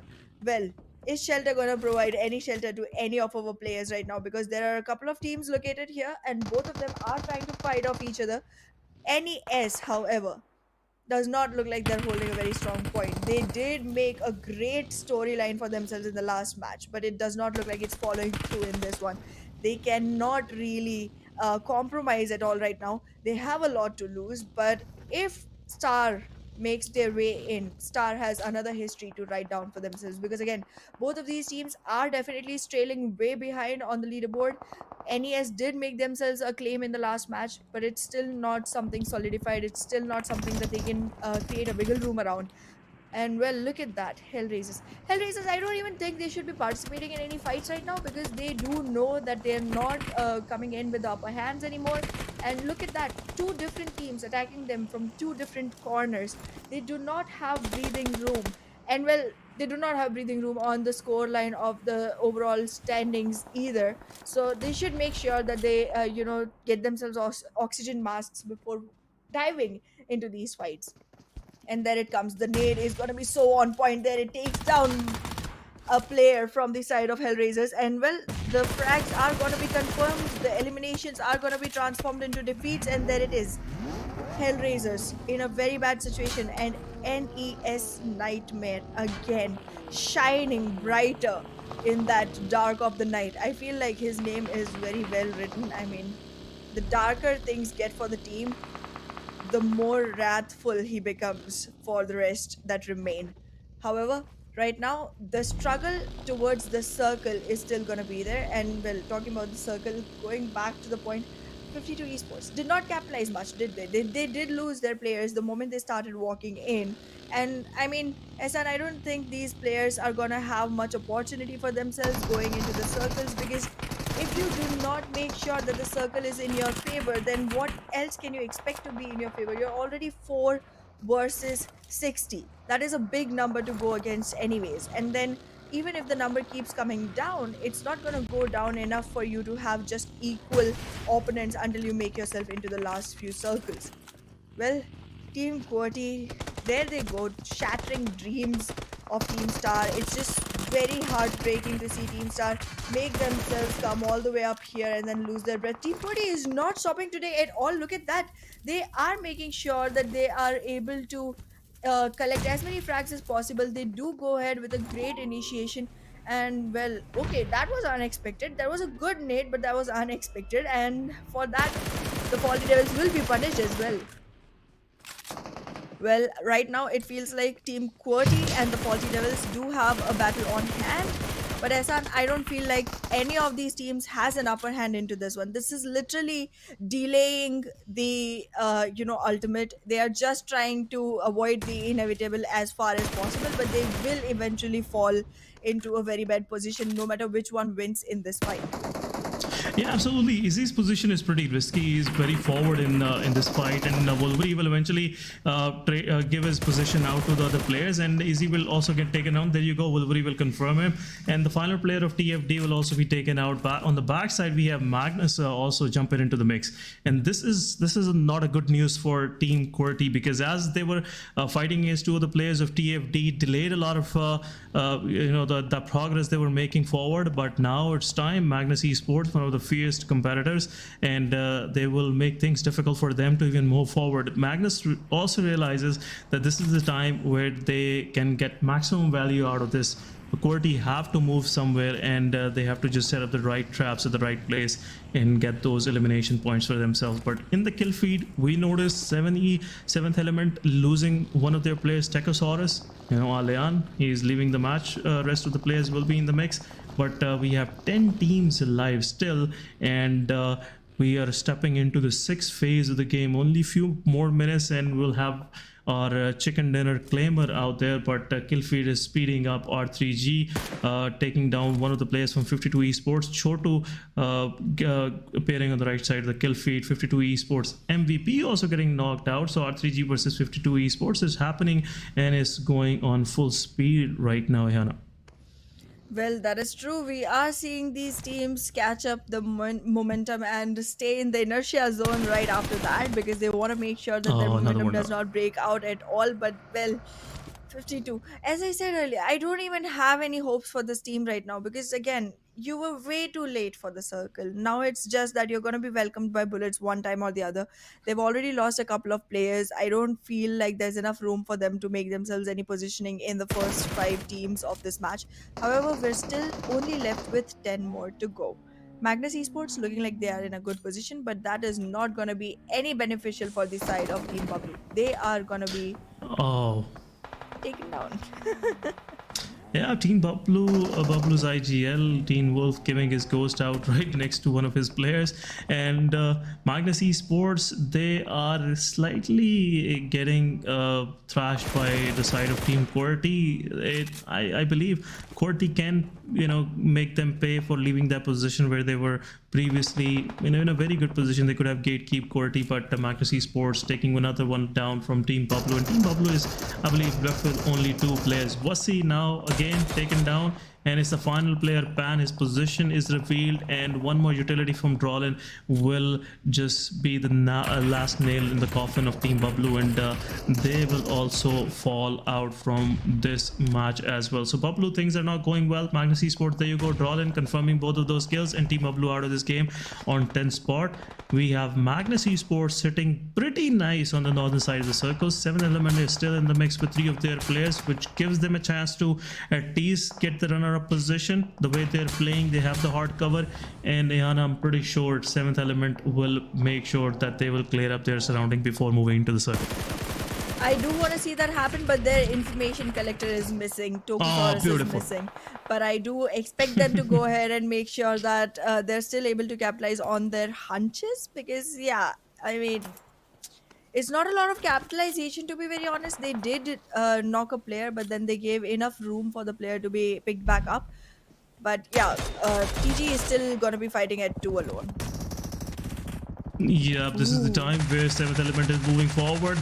Beautiful use of the gun skills from the side of T24 OP. Final player 9mm Boy Destroyer is the one who will also get eliminated, and 7th Element with 3 of these eliminations in their back now setting their eyes on that chicken dinner. If Magnus Esports lose any of their player, it will be easy for Team 7th Element to just creep in the at their back and eventually get maximum out of this situation. But Aegon Exide versus R3G, 2 of the players are close by. I8 also getting damage from the players of Team 7th Element, and 3x also taking part in this fight. There you go, IQ is down. Final player of I8 is surviving. Uzum giving a big run for the money to the guys of R3G. Roshan getting damaged, getting knocked out. Team QWERTY is also jumping into the mix. R3G could possibly also leave for the lobby after this final player is standing. All of the players, I believe 2 of the players are surviving. 2 of the players are knocked out. 3x on the other side getting thrashed by the heroes of the previous match. NES Nightmare. This guy has an eye of an eagle. Definitely the way he is spotting these players on the battlefield inside hard compounds. Absolutely. I am seeing Nightmare being very, very, superficial about Look his at this. abilities. And, well, yeah, exactly. I mean, what kind of an eyesight Pixels. does He's he just have? capturing those pixels. Yes, absolutely. Look at that. There you go. Confirming that kill. And NES, 1 more elimination in their backpack. This is the final surviving player. And the way he's playing, it looks like this guy feel himself as a full squad. And he's moving forward. He has just few more inches to go, few more meters to go before getting into the circle. OG came into the site, but couldn't just connect the bullets on OG. Nightmare has to move forward. Smokes are there. Kira is anxiously waiting for that guy, but let's see if there are any reflexes left on the side of Nightmare. Nightmare can give a hard time to Kira, but there you go. Play Zone will get his part of the battlefield and eventually get the life of NES Nightmare. Final player of 3x, Kira, will be picked by the DMR boy of QWERTY Wolverine, the veteran player, and the guy is too good with DMRs. He rarely misses, but Magnus Esports versus Team QWERTY with 7 eliminations, looking promising so far, Ayana. Absolutely, and I do see all of their players still standing strong. That is great, because I have said it time and again that Voltrix kind of is carrying the team alone for the time being, but now the fact that the other players have started stepping up as well does give them a good opportunity into the final circle. However, right now the way the trades are coming in, if any frags are confirmed from the side of Magnus onto Team QWERTY, they might just lose that opportunity. Yeah, but also we are seeing 7 element.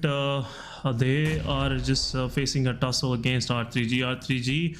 They managed to get all of their players back up, and which is again a good thing to have, especially in these final circles. But 7 elements, T24 OP is back on his feet, but on his feet. But on the other side, also across the circle, we are seeing Team Magnus Esports and Team QWERTY.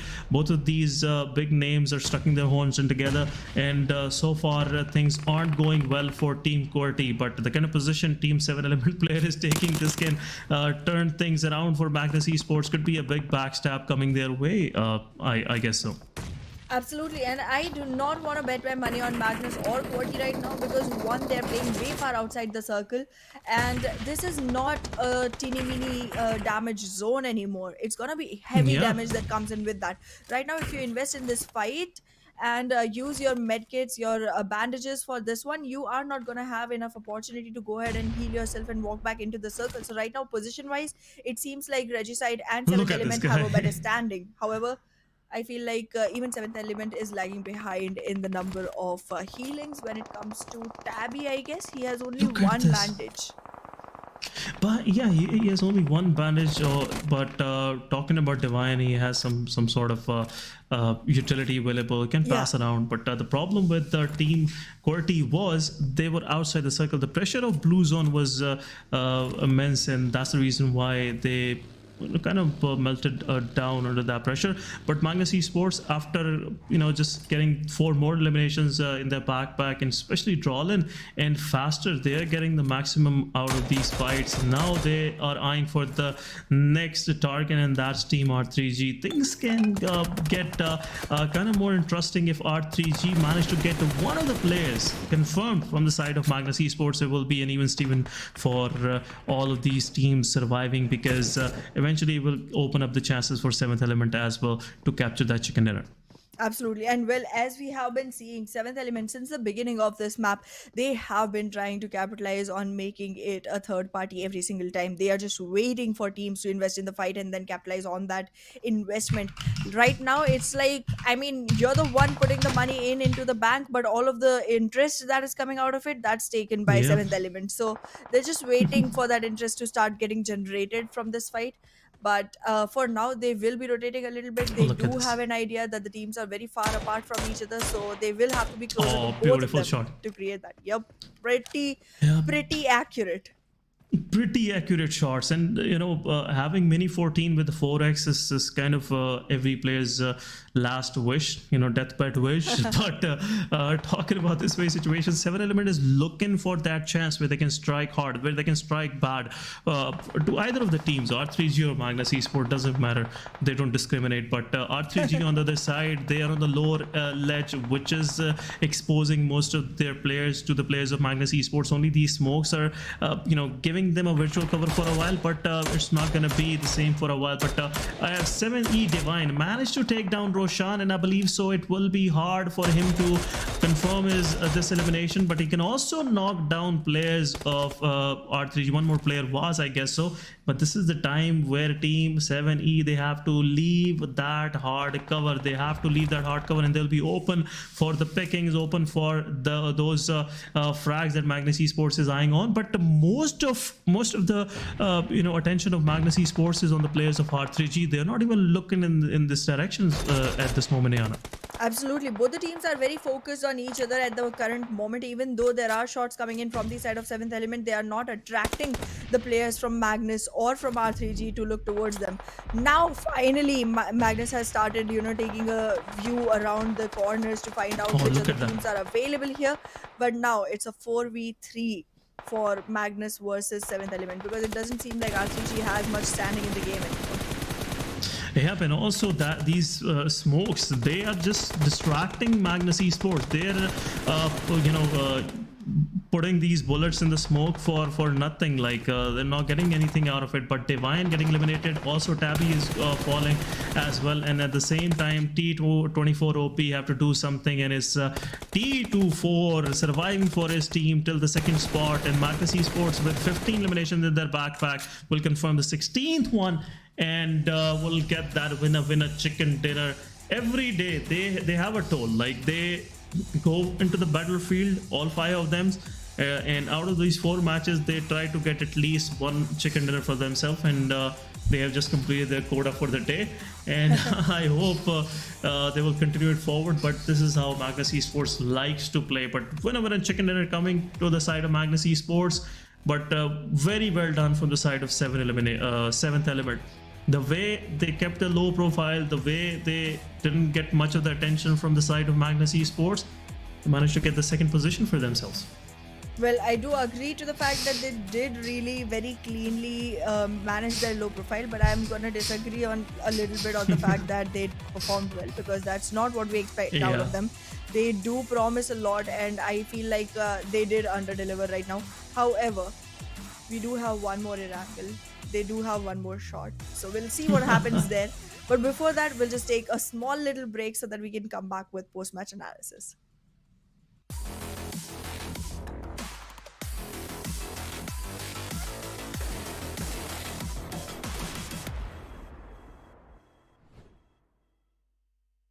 नहीं यार, आज game नहीं खेल सकता।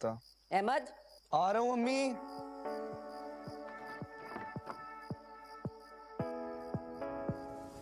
हाथ बढ़ाने से, साथ निभाने से, उम्मीद बांटने से खुशियाँ घटती नहीं बस बढ़ती है। वही देता है वही सुनता है जब भी दोगे तुम सदा।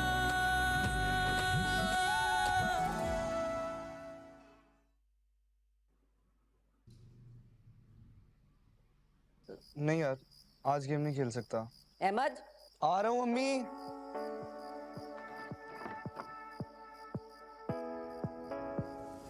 हाथ बढ़ाने से, साथ निभाने से, उम्मीद बांटने से खुशियाँ घटती नहीं बस बढ़ती है। वही देता है वही सुनता है जब भी दोगे तुम सदा।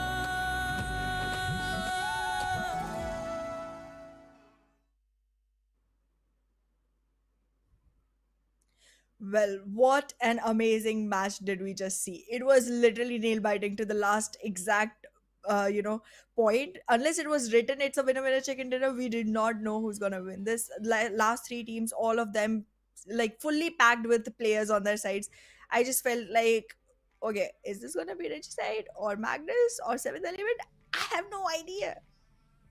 Yeah, Magnus Esports, they placed themselves in a very prime location after eliminating Team QWERTY, and that's where I was already thinking maybe they're the chicken winner of the chicken derby. But having 7th Element in the mix, things were kind of tricky to say anything. But talking about, again, the MVP of this match as well, this is Team North Esports Nightmare. This guy is getting at least good numbers for himself and also for the team as well. But 5 eliminations, individual eliminations 5. This time slightly better damage than the previous one, 835 damage, 1 assist, 6 knocks. So these 5 eliminations came from all of his own hard work, and 225 healing as well. So well deserving MVP. I was expecting someone else there, but I guess I was expecting faster from Magnus Esports. But And faster, I guess, didn't. Yep. Yeah, and I guess I was expecting Zibian, because Zibian did have like 3 consecutive frags towards the end. Yes. And Magnus not only did that, they have had a huge number of frags overall. So I felt like he was going to be the one. And then I was like, wait, it's Nightmare? Okay. Yeah, it could be. There was a team game. Yeah, you can see it now. Right next door to Nightmare, we have Drawlin, Faster, Zibian, 4 eliminations. Then Faster with 5 eliminations, 5 for Drawlin. So it's kind of a more teamwork strat we are seeing on the side of Team Magnus Esports. Voltrix also with the damage numbers, 598 individual damage, 3 elimination.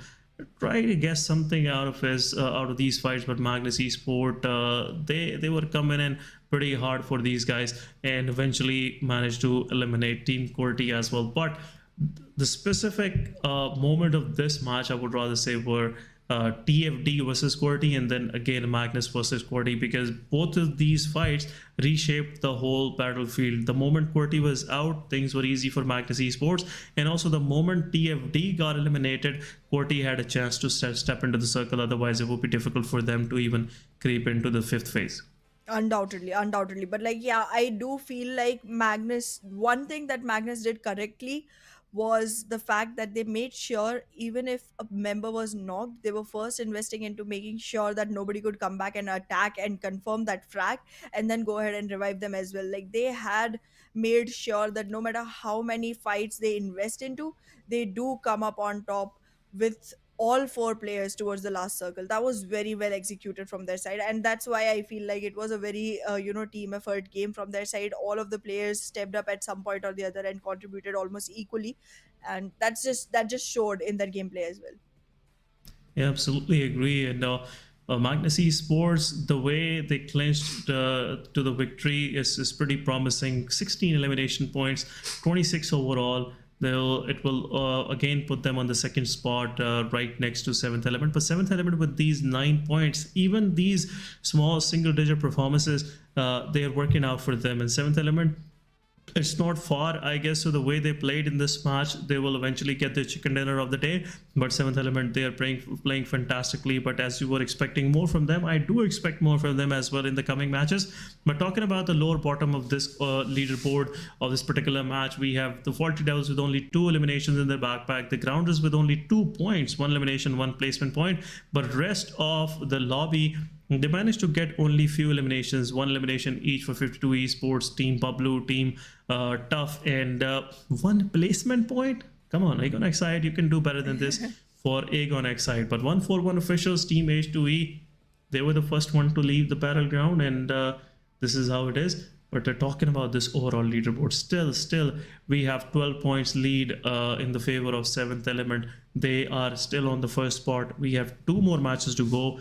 But let's see how the whole leaderboard shape up at the end of the day, Ihana. Absolutely. However, I do got to mention that this was the first time I saw the leaderboard being less lopsided, because earlier, until the last match, every single time we have seen the last few teams, like literally last 5 to 6 teams, have literally 0 points on their boards. It wasn't like that this time, and a lot of teams this time had more than 4 to 5 frags or placements, and somewhere their tally was coming up to somewhere more than 5 for a lot of teams. However, even though Magnus did have 26 for themselves, the rest of the board was pretty divided and not concentrated on a single point. Yeah, this shows that every team was putting much of effort to get at least few frag points for themselves. They know the moment they are in a worse position, they cannot go anywhere. They were just looking for those knocked players. They were just trying to get anything that they can lay hands on. So that's what we notice in the case of Team BABLU as well. Team BABLU, while they were losing their players, they were just looking around trying to get any of the knocked players, confirming their kills, get more frag points. But things you have to take control in your hand. Otherwise, this kind of point structure is not helping most of these teams. The teams, they are more accustomed toward that 15-point chicken dinner kind of mindset, where they have to start fragging out in the 5th or 6th phase of the game, where things are more concentric, things are more closed back, and everybody's trying to survive. They are not retaliating. But now everybody is looking for those frags, so it's getting hard for some of the teams. They have to change things up. Absolutely. However, in today's day, we haven't seen a single completely out of the blue new name on the board yet. All the chickens Yes. that have come in today have been there once or twice before as well. So I feel like now I want to see a completely new name, even though I'm rooting for Seventh Element to go ahead and show something completely different this time. They haven't performed as expected in the last two matches, but still, I want to see a completely new name come in as a chicken, and hopefully X Generation, because they do have great performance, but they haven't secured any maps yet. So yeah, I mean, I'm expecting that from Erangel, but we have only two more matches to go for the day. The day is coming to an Yeah. end way too quickly, Ehsan. Yeah, we didn't start with Sanhok, but still somehow we just cruise along all these maps pretty quick, pretty swiftly, and didn't realize we are just left with two of them. But uh, we are again jumping on Erangel, another chance for teams to just get anything out of the day, because as you were mentioning, there not any new names popping up, and which is not good for the competition, which is not good for the audiences to spice things up. But we are hoping it's an angle, anything can happen. Every team, they can go for that chicken dinner. They have that again, the chance, and it's easy map, not easy in a sense that it is easy, but easy for everybody knows every nook and cranny of the map. So it won't be an excuse for them that, oh, it's not a strong map, we couldn't do it well, so they do it sometime. But yeah, I'm expecting any new name to just pop in, and I'm just right next to your opinion. Yeah, sure, why not? Let's see someone else to just raise up for the chicken dinner. Yep. I mean, in the starting itself, you said it's the time of sharing. So let's just share the meal with a few more teams now, because we've seen the Yeah. same names come up quite a few times now. But like, yeah. Yes, it is the case. And yeah, I'm really strongly wishing for it to be X Generation, because they have a very good performance going on for a really long time. Even today, they are stepping up a little now. But no chickens so far. None whatsoever. So I just want to see them have at least one, so that I can be like, okay, they are filling with their tummies full. XGeneration, the way they started the PMPL, especially on the first day, everybody was saying, "Oh, they are the PMSC, champions. They are here to dominate."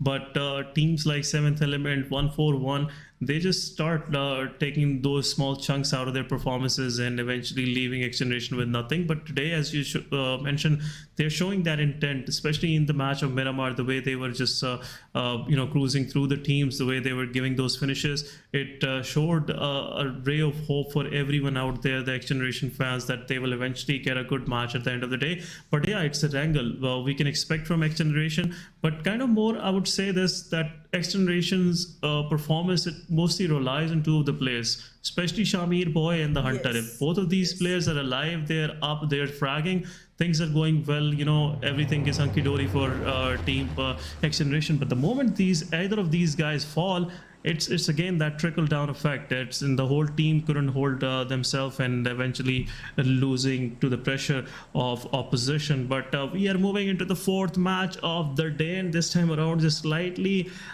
changed playing path, kind of a straight Finally. line, but it's finally. And more of focusing and helping out the teams on the northern side of the map. So Snovica is out of reach, Novorupno is out of the reach, but let's see if we could finally get a main island circle. We've been seeing multi-island circles. Previous circle was also a difficult one, as we saw the woodcutter camp. It's a difficult terrain. You cannot hold on to any of these places for much long. But I want to see something around school, something around Yasnaya, Polyana, or maybe shooting range. I'm not wishing much, but Yana, what would you say? I deserve something out of the day, right? Yeah, absolutely, absolutely. But like, yeah, I mean, in this one, I feel like now that the plane path is this northern, I'm like, okay, come on, Team Star, show me something. Show me what you're made Yes. of. Because they do love to Yes. go to Siverny. That's like their favorite drop spot. So now that they're getting the chance to do that, I want to see them show up, step up, and be like, okay, you know what? We do have the metal, and we're going to prove it to you. So that's just something I'm waiting Agree. for. Oh my God, what? Okay. Yep, and it's the circle is also converging at their drop location. So what else they would wish for? But let's see what Team Star have for us. It's the final match for them for the day. Group A will be sitting on the benches in the final match, so they won't be playing their favorite map, Sanhok. But this time around, it's the final chance of the day. They have to get maximum out of it. We are seeing Aegon XIA dropping right next door to Rozhawk. 141 is also in Rozhawk. So let's see how things work out for Team Aegon in Water City and Ruins area. But much of the, I would say, map, especially the play area, is empty. Stalber is open for grab. Kamishki, you can go there, especially Team QR can make that rotation.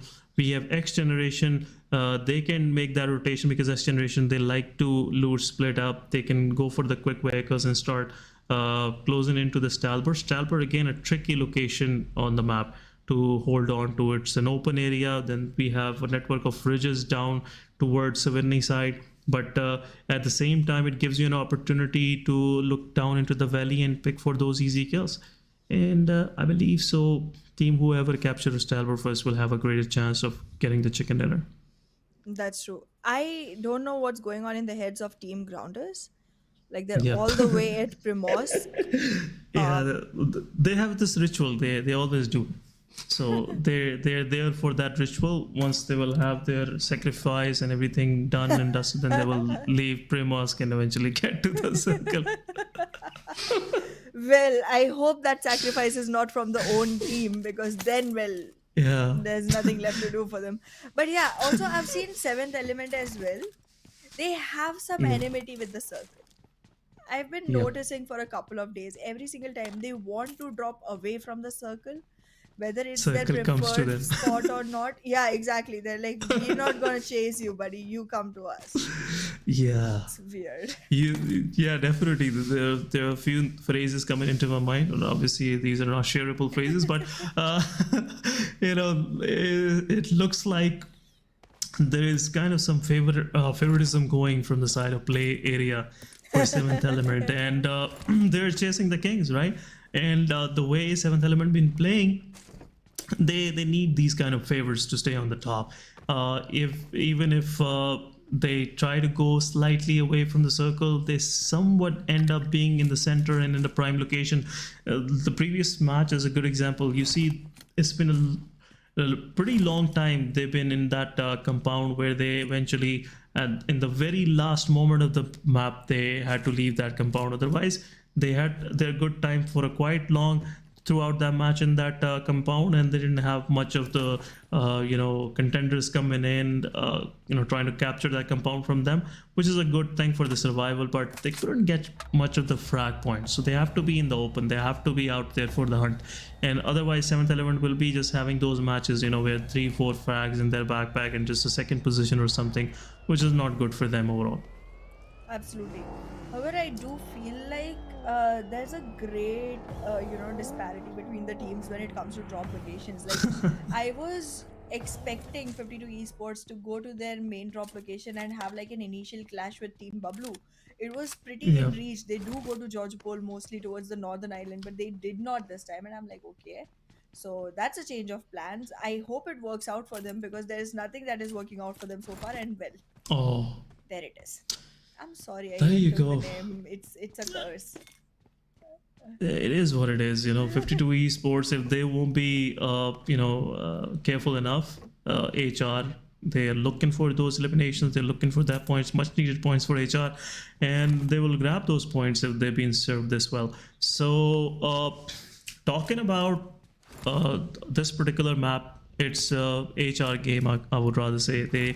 They have no one around them. They will have plenty of time to rotate into the circle, and if they will keep everything like kind of disciplined in a way, they will eventually get a good match out of it, 8 to 10 points for themselves. But so far, with this first elimination in their backpack, I believe this thing will serve as a confidence for their team, for their squad, to just start their game on a good start, I would rather say. Well, definitely they have started on a good position, but I feel like there's something lacking when it comes to HR and their strats. Like, I did see them hold the bridge a couple of times, specifically near the military base towards the Novorepnoye side. They did it really Yep. badly, really badly. Like, Look at this. they could not get a single frag out of that hole. They just got eliminated, and well, there it is. Elimination, once you start talking about it, someone has to be taken down, and there it is. Trades coming in from the side of TFD and Team BABLU. Yeah, TFD already, they have experienced their first loss, and on the other side, Freestyler is pushing straight forward. These guys have no fear at this moment. Freestyler low on HP, getting knocked out from reviews. Now it's time for two of these players to make up for the mistakes that rest of their teammates did. But BABLU, I believe it's easy for them now. It's 2 versus 4 situation. The guy is back on his feet, Wasi, and he would like to participate more into the fight. And I believe so Team BABLU won't let these guys leave, but let's see what's going on in the minds of Team BABLU. I believe they will chase the players of TFD, and it's a good decision for TFD to leave because there's nothing much left for them. But Team Tough is right next door. Leon is getting that damage, and Haji will take down another one. Izzy is the final player, feeling slightly lonely, and he has to go for his own solo survival now. So look, I believe not an urban place. Urban place is not good for survival. You will have all those distractions, but go for the woods. Go for some places where nobody would expect you to be there. But TFD, another bad start of the match, and losing 3 of their players in the initials. Not a good picture, not a good thing to have. But I believe Team BABLU and Team Tough, they will wait for them. But Blue Zone is closing in, and it's time for Team Tough and Team BABLU as well to leave for the next play area. Well, definitely, we will have to see these teams make their way into the next play area, but it seems like easy. I mean, okay, let's see how far you're able to travel, because 3 members have already been taken down. There's a lot of damage coming onto him. The play zone is already out of reach. He can make it back in, but is it gonna be of any use? I mean, maybe just save the frag point. It's too soon for me to say that, but then again, I haven't seen TFD step up as much so far. And again, oh my god, 52 esports. Yeah, Again. 52 esports. Yes, again, that's the whole thing. That's, again, I'm telling you, a few of these guys, they believe in rituals and they do it no matter what happens, wherever the circle is. But Team BABLU on the other side, they will eventually get HR in front of them, and I believe this time around HR will get some value out of this mix. HR, all of those players are on the vehicles. Few of them stepped out, and it's time where they will pretty much clean their horns into each other, and Team BABLU will have this fight happening. Team BABLU, IGL, Team Wolf getting eliminated. So HR, they're feeling themselves. They have 2 eliminations in their backpack. 4 of their players are surviving. I believe it's of no use if HR lose any of their players here, because they are having that momentum, and just losing their players while just looking for extra frags is not a good idea, especially this early in the game. But in the kill field, we are seeing Team Star versus Team Freestyle happening. Team Freestyle taking another one down, and there you go, game over with 1 M16A4. 2 headshots landed, and Miracle and Fury helping their team to just survive somehow.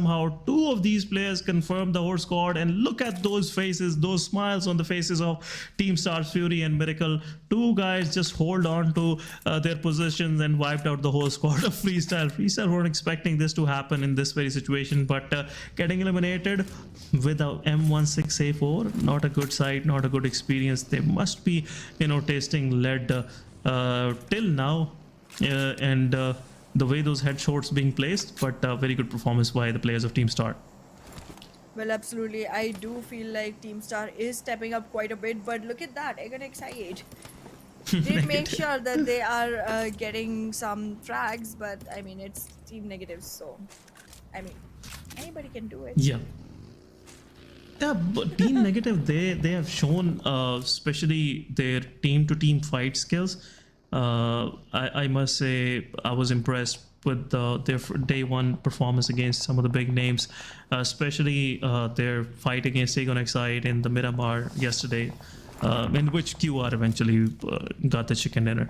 But they have that kind of gameplay. But this time around, Team QR giving another knockout on the players of Negative Esports. Negative Esports already lost one of their players to the players of Aegon Excite, and this time QR they're pushing straight in and taking down Buzzard with a vehicle, but a shotgun couldn't work out, and Shahid, the final player, couldn't do much. Just took a few steps here and there and laid down for his final peaceful sleep.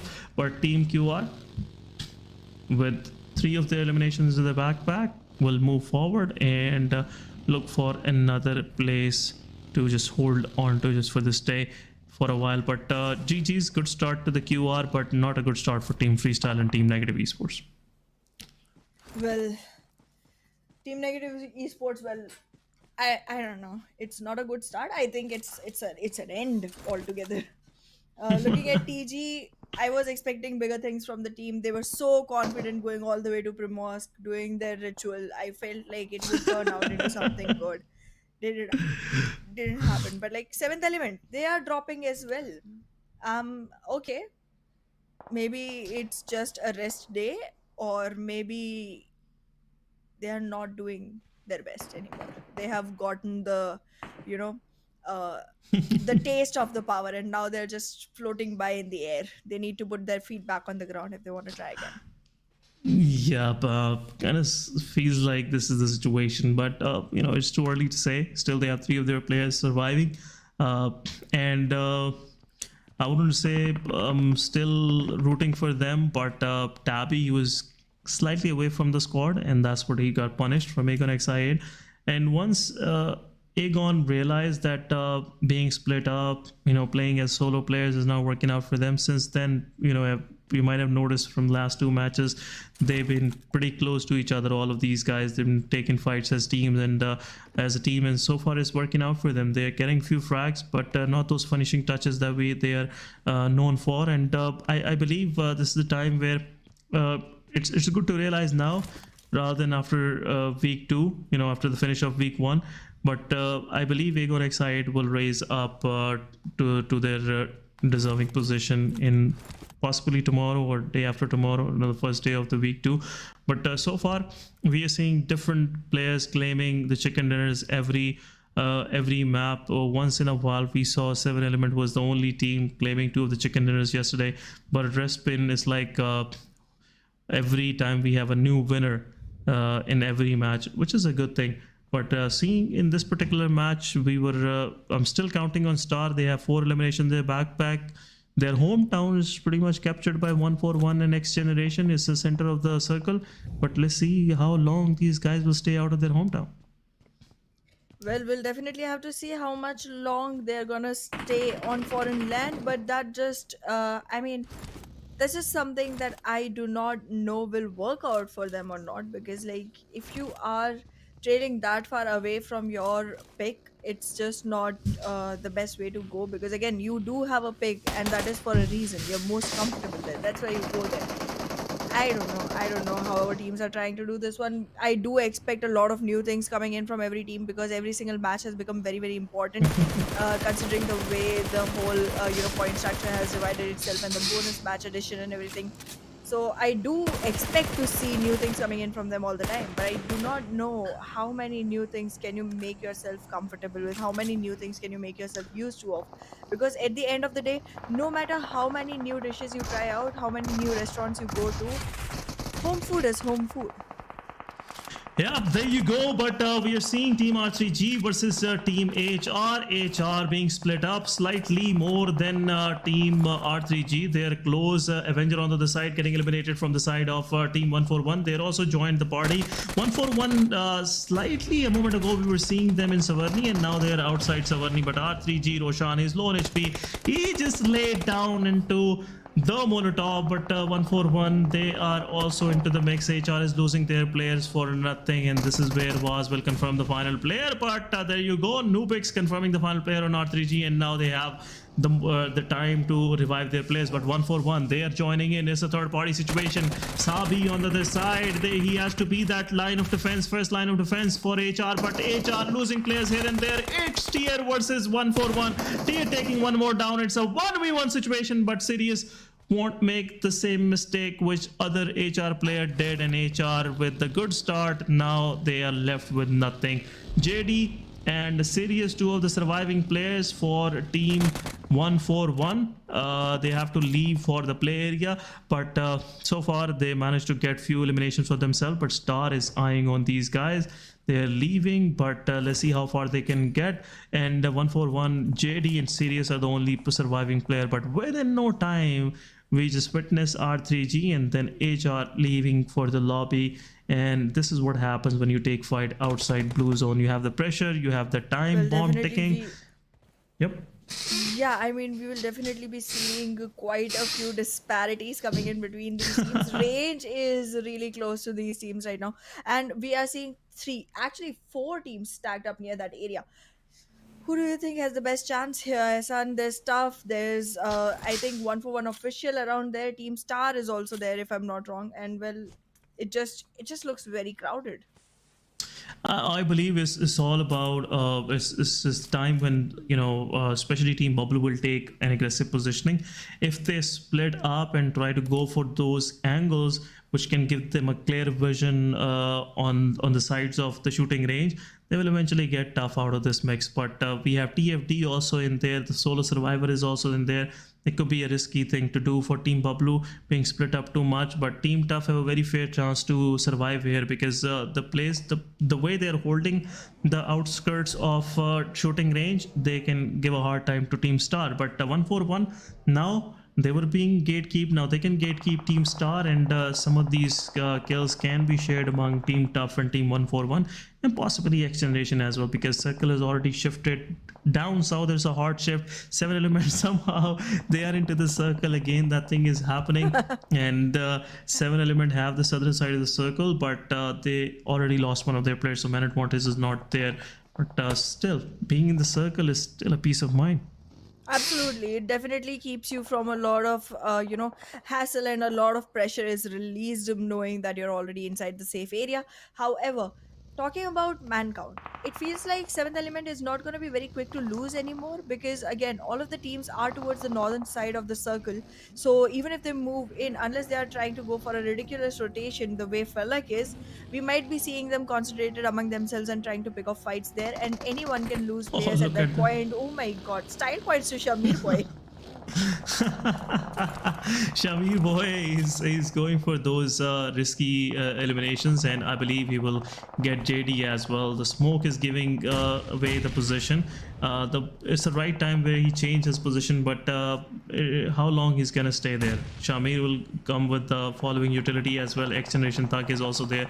They want to confirm that elimination, but Team Tough will have to take care of Team Star. Team Star losing their players here and there, and now they're left with their final standing player. One is knocked down, as I was expecting. Team Tough on the other side will get those eliminations in their backpack, and 52 Esports alongside Team Tough will take 1-by-1 players of Team Star. Final surviving player, and I believe he won't survive for much long, but 1-4-1 JD, he is the final surviving player. How long he will survive?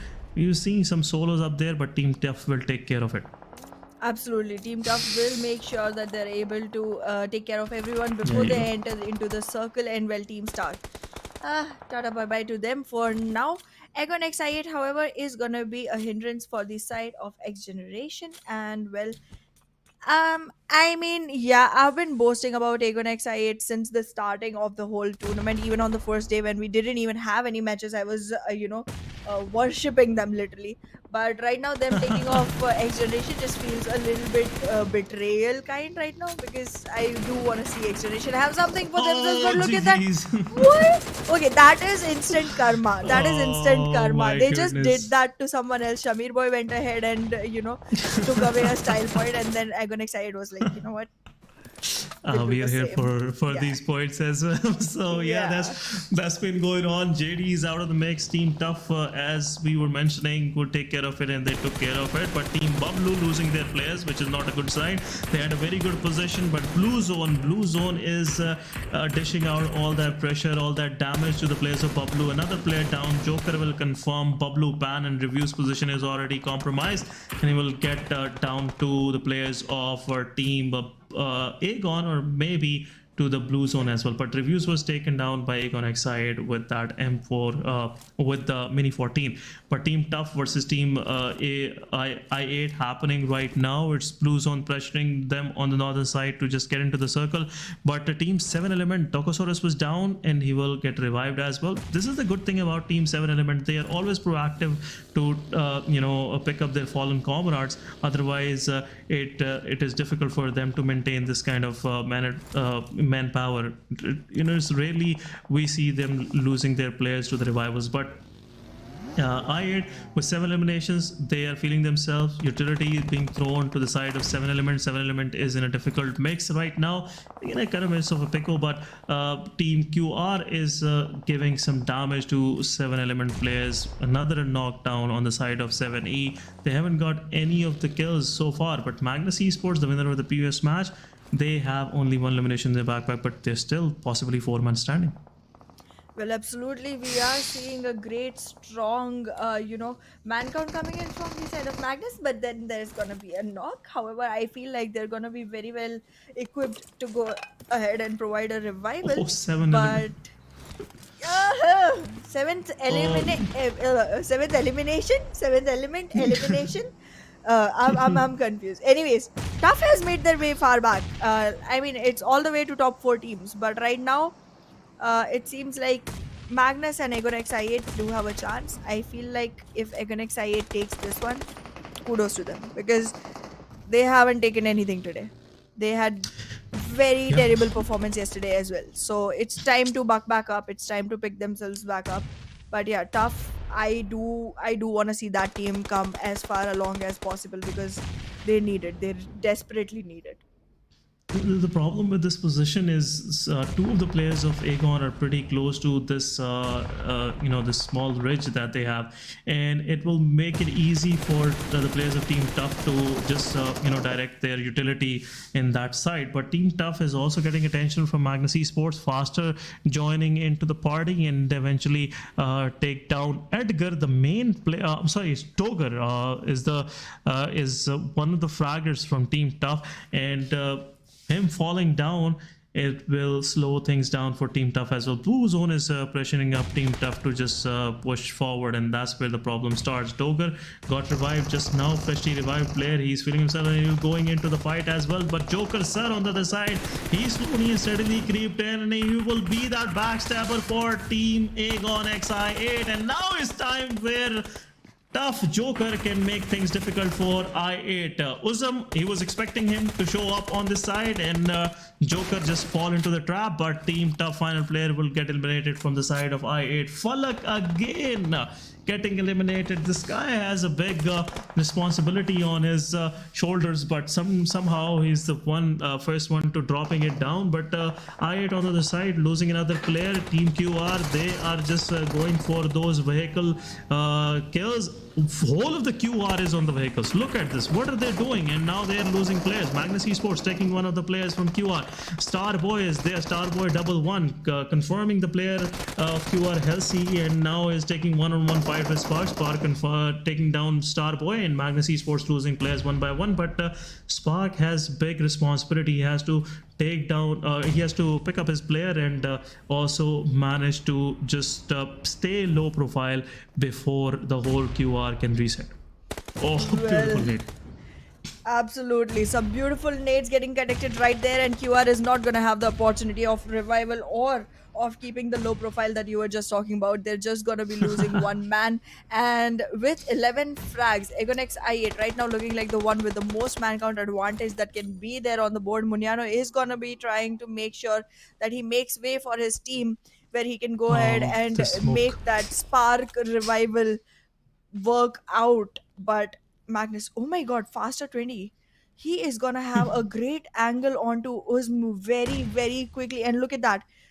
He's just adjusting himself with the play zone. But well, Uzm, if he looks right there, he would still probably miss out on this one. Yeah, but the problem is Magnus faster doesn't have an idea where the rest of the players are. Even he takes the fight against Uzum, it will be difficult for him to go for the thirst, and that's what happened. Delay in making a decision eventually costing him his life. But Magnus Esports Japan, solo survivor. On the other side, QR, they managed to get the revival up for their player, and now they're pretty dispersed on the other side. They have the position advantage. They have a higher ground. It will give them a better vision for the players of Agon Xide. All the movement of on the lower edge of this hillside, it will give a good intel to the players of QR, and eventually they will make decision where to strike first. But spreading out, it's a good decision. But blue zone, it's about to close in. We are going to step into the 8th phase of the game. Still have time for all these players to survive, but how long Zipian gonna survive? Zipian is a big threat. I'm telling you, this guy even staying solo, it can make things difficult for Team QR. That's true. I mean, I've seen Zibian, and that's the moment when I started rooting for Magnus. He was literally left alone. Two of his teammates were knocked onto the floor. Actually, I guess three it was. And then he Yes. just goes ahead, eliminates the whole opponent team, and then revives every single one of his players. And I'm like, how? It was Sanhok, right? It was Yeah, Sanhok against yeah. Team Star. Yeah, I do remember that. And it's been kind of these things this guy's been doing every now and then. And every PMPL season, it happens, maybe twice or thrice where he pulls up a clutch. But in this way situations, things are slowing down. And I believe Team QR will be the first one to take a pick on Agon Xi. Well, if that happens, then QR will just solidify their position into Zipian. this last round. But yeah, Zibian could literally be a thorn in the road for both of them, literally. Spark is not looking into that direction. This guy can backstab and can, just go in win expectancy from this guy. But Ted just giving out his position as well. Two of the players from Agon Xi, they are support taken down. It's a good start to start with, and Team I8 now have an upper hand. But all of the Team I8 have no idea where the rest of the QR is. They have the hard covers. They can make things difficult for rest of the players, but it could turn out to be a 1 versus 2 situation if Agon Xi didn't realize that they are looking at the wrong place. But seeing the situation, zone is closing out in less than 3 seconds, and here we go. We are into the 9th stage. No more zone. We have these final few moments left, and before that, blue zone start closing in, and it would be difficult for teams like QR to manage. But QR, they have still a lot of time to wait. They have 2 minutes and 32 seconds to just stay at their place. Just don't make any noise till the blue zone will start pushing Agon Xi downhill, and that's where they can come up with their surprise and eventually surprise the players of I8. Absolutely. Look at Munyanyo. He is so confident. He's already prepared for the dinner. He has his pan out sitting right next to him. He's like, okay, serve me the dinner. I'm ready for this one. And look at that. Oh my God. Yeah, they just have to be patient. That's all. Unless and until by luck or by some miraculous reason Agon Xi8 is able to, connect a beautiful nade onto Goku bot or something. It looks like if the time game is played, Agon Xi8 is going to be in a lot of trouble. They're very close to the edge, while QR has literal center of the circle right now. Yeah, but Muniano could be the guy who will be pushed forward by the blue zone, but now is taking things matter into their own hand. Muniano with the nade taking down IQ. It's a 2v2 situation. Uzum is in a difficult position, and now it's time with QR. Will go for that chicken dinner. It's a 1 versus 2 situation, but still, even if he's giving that intel, he is giving the intel for one player, not the two of them. But with the utility, I believe QR want to finish things out, and that's where problem starts and problem ends as well for Quantum Rage. And look at that guy punching the air with that kind of admiration and passion, I would say. But it is what it is, It was unexpected. I mean, we were Totally talking unexpected, about yes. the pattern. We were talking about the pattern of QR. They generally do not make it to the dinner unless and until they have, all four of their members alive. They have a very team-oriented game, but then this time they just turned around and they were like, "We will even make a dinner, even if the other team has like more members than us alive in the last circle." Very well done, very well executed. The patience that the team holds was very, very important for them, and that literally turned the game around. And I guess that pan, it's filled now. Dinner has been served, and it is winner chicken dinner for Team Quantum Rage. It will help them to get to the 5th position overall, but we'll discuss that later, guys. Before that, we're going on a small break, short break. We'll be right back after a short break. Don't go anywhere.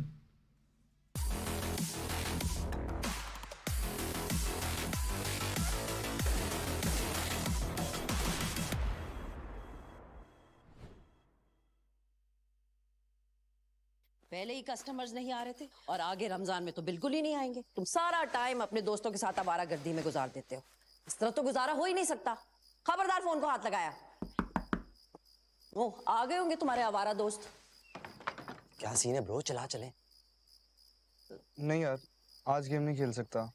Ahmad, आ रहा हूँ mummy.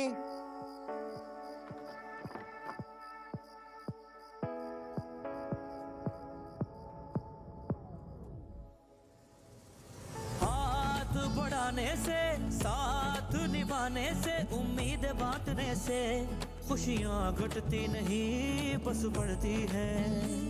वही देता है वही सुनता है जब भी दोगे तुम सदा।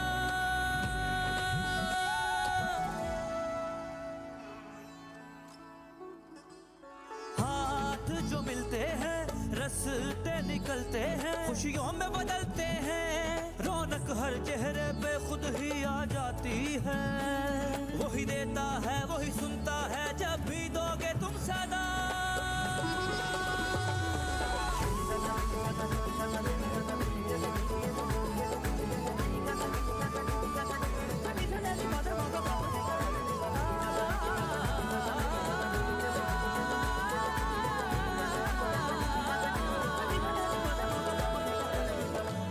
क्या बात है बच्चों, दिल जीतने वाली गेम खेल गए।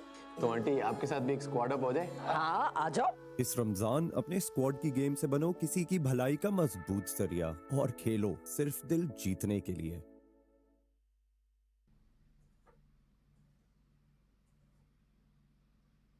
Welcome back, guys. After a short break, we are back on the desk for PMPL Pakistan 2023, and it's time to share. Just make sure you squad up with your friends and share the kindness.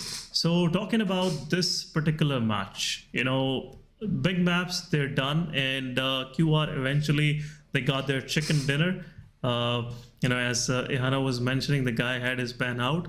Already he knew he was going to get served, and he got served. But talking about the MVP, the most valuable player of this particular match was Team Aegon I8 Uzum with only 190 healing, 1000 plus damage, 6 eliminations, 7 knockouts, 2 assists. So his overall, I would say, a very well-balanced performance by this guy.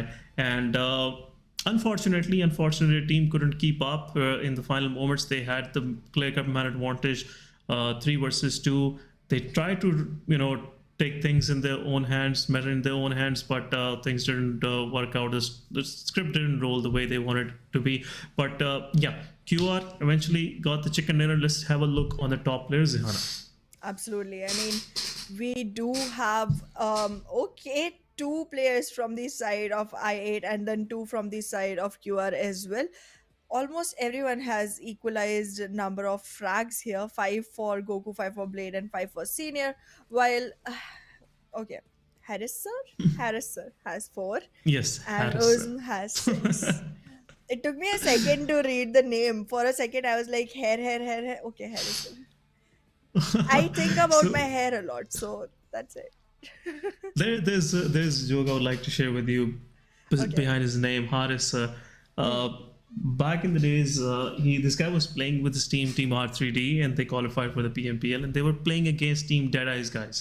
Okay. So every guy on the team of Deadeye's guys, they have Sir at the end of their names, like Okay.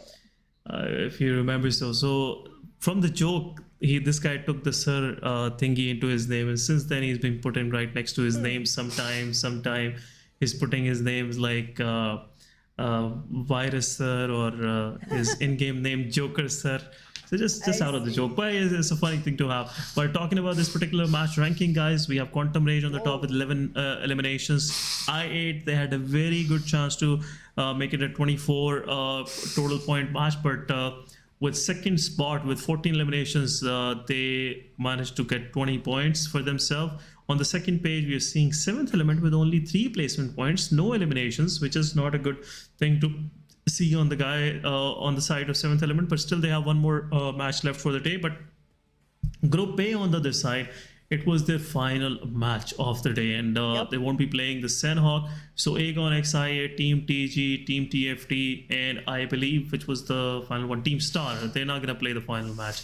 So it's a fair open chance for teams to go for those drops locations, especially on the eastern side of the map where Team I8 likes to drop, and they have an open area. But talking about these highlights, guys, this match, the most highlighted moment I would rather say was Team Star against Team Freestyle. The whole team, they were being packed and delivered in no time. And another extensive third-party fight between Team HR and Team 141. 3 of the guys showed up to the party from 141 and cleared the whole thing up for themselves. But again, losing the players, this early in the match doesn't go for you, and eventually we saw the demise of 141 as well in a short span of time. Absolutely, we did see the teams lose pretty early on for a few, but then the last few circles were very, very emphasizing, and I mean, I am impressed nonetheless. But yeah, Econex I8, I feel a little bit of ache for them, because again, they did really well. They had a good number of frags, but yeah, QR just turned out to be the better one. Their pan helped them. I'm telling you, it was about the dinner, so having the pan out just helped them. If everyone from Aegon XIA had thrown their pans out as well, they would have won. They could have won. There could be a possibility that dinner would be served in their pan, who knows? Dinner doesn't know which pan it is. So PMPL Pakistan, overall leaderboard after match number 16, I guess so, for a few of the teams, and 15 for others. So Aegon XIA, they have improved their position pretty drastically. They're on the top, into the top 5 now. But seeing on the other side, we are seeing Team Star, not much of the improvement. The Potty Devils, they are also struggling, being on the bottom side of the leaderboard. We have HellRaisers. For the first time, they left the 20 spot now on 19th. This is kind of a sign of improvement, but I'm hoping they will eventually get more, paced up in the race, and they will eventually get into the on a deserving spot where they should be, because they have the kind of experience and they can do better than this. Absolutely. I am expecting a lot from a lot of teams, because again, we have 12 invited and 8 qualified teams. They all have played a lot and have proven their mettle every time. So this is again one more slot where they just have to do it. I mean, they all have the potential. They just have to match up to it and show it again in this match, in this series, to make sure that they get to the grand finals and have 3 more days of glory.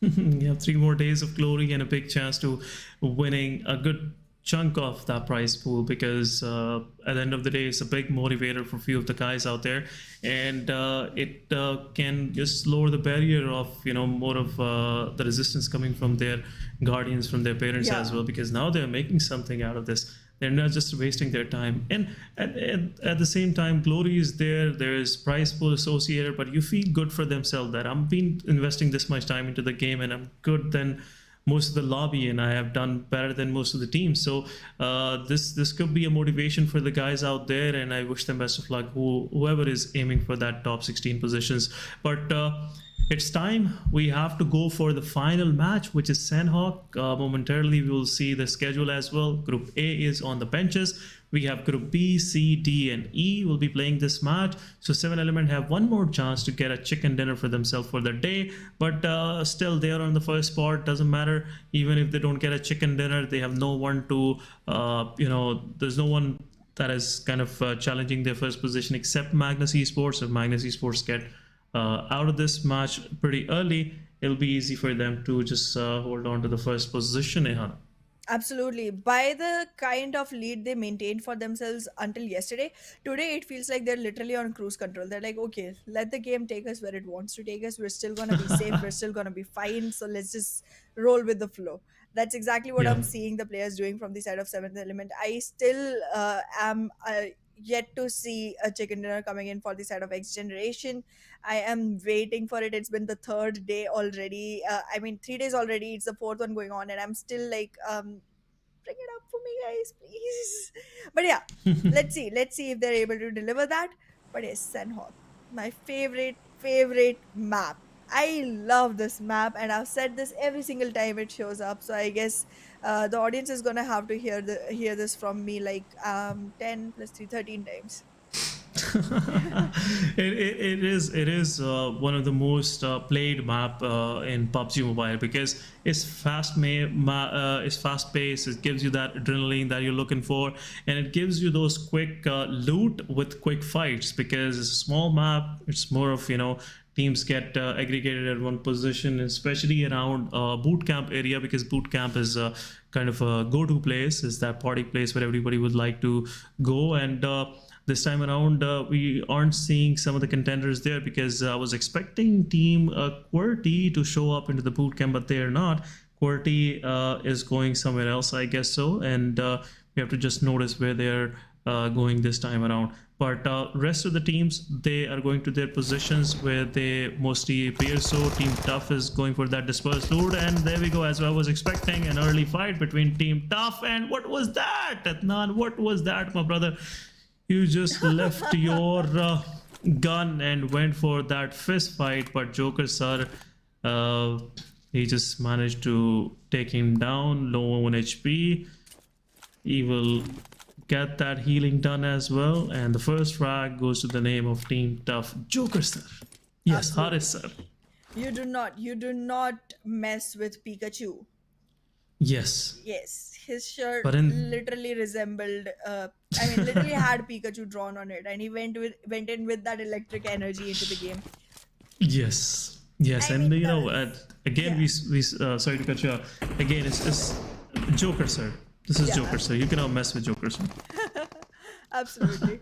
HellRaisers, however, they do want to take their revenge, but they know they cannot take it alongside Tough, so they're just gonna switch up teams, and freestylers are Oh, gonna look at face this! Look the at this! Rats. This guy is not expecting. Woo! Oh, That's a welcome. oh, that's not the right way to welcome your guest, but it is what it is. Fezzy with the support coming in, and now freestyle after losing drop shot, they have I believe 2 eliminations in their backpack. HR losing their players early on.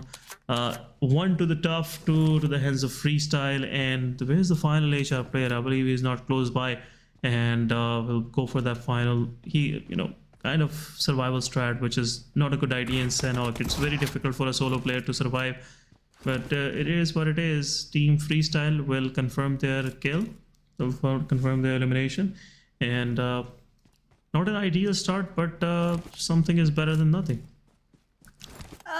Well, yeah, absolutely. Something is better than nothing. But when specifically talking about the map of Sanhok, you can be third party any minute from anywhere. Once you start moving out of your compound, you're gonna be taken down very easily. So you do want to make sure that all of your players are alive, specifically in the starting phase, specifically at the place where you chose to drop.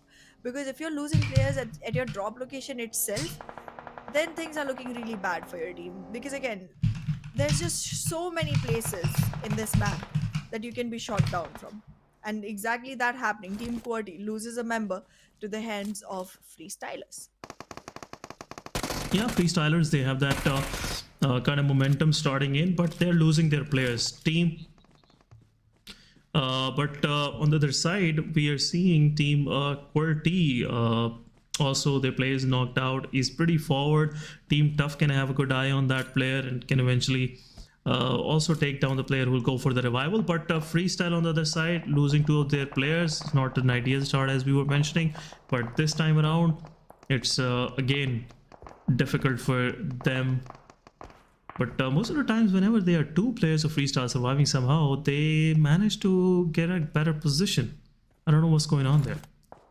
Well, we do see, freestylers actually running better on duels than on the whole squad. However, I feel like that's not the best thing to do. I mean, if you want to go ahead for a much longer game, you want to make sure that you're Oh able my to play with goodness. all force, play on all force. But well, 52 esports. Finally, something good coming in from this team. So, okay, yay, hooray. This place is cursed, I must say. That anyone who is getting into the fight, they're losing their players. And 52 Esports just came out of nowhere and took one frag from Team QWERTY. And Team QWERTY, again, they weren't expecting to lose their player like this.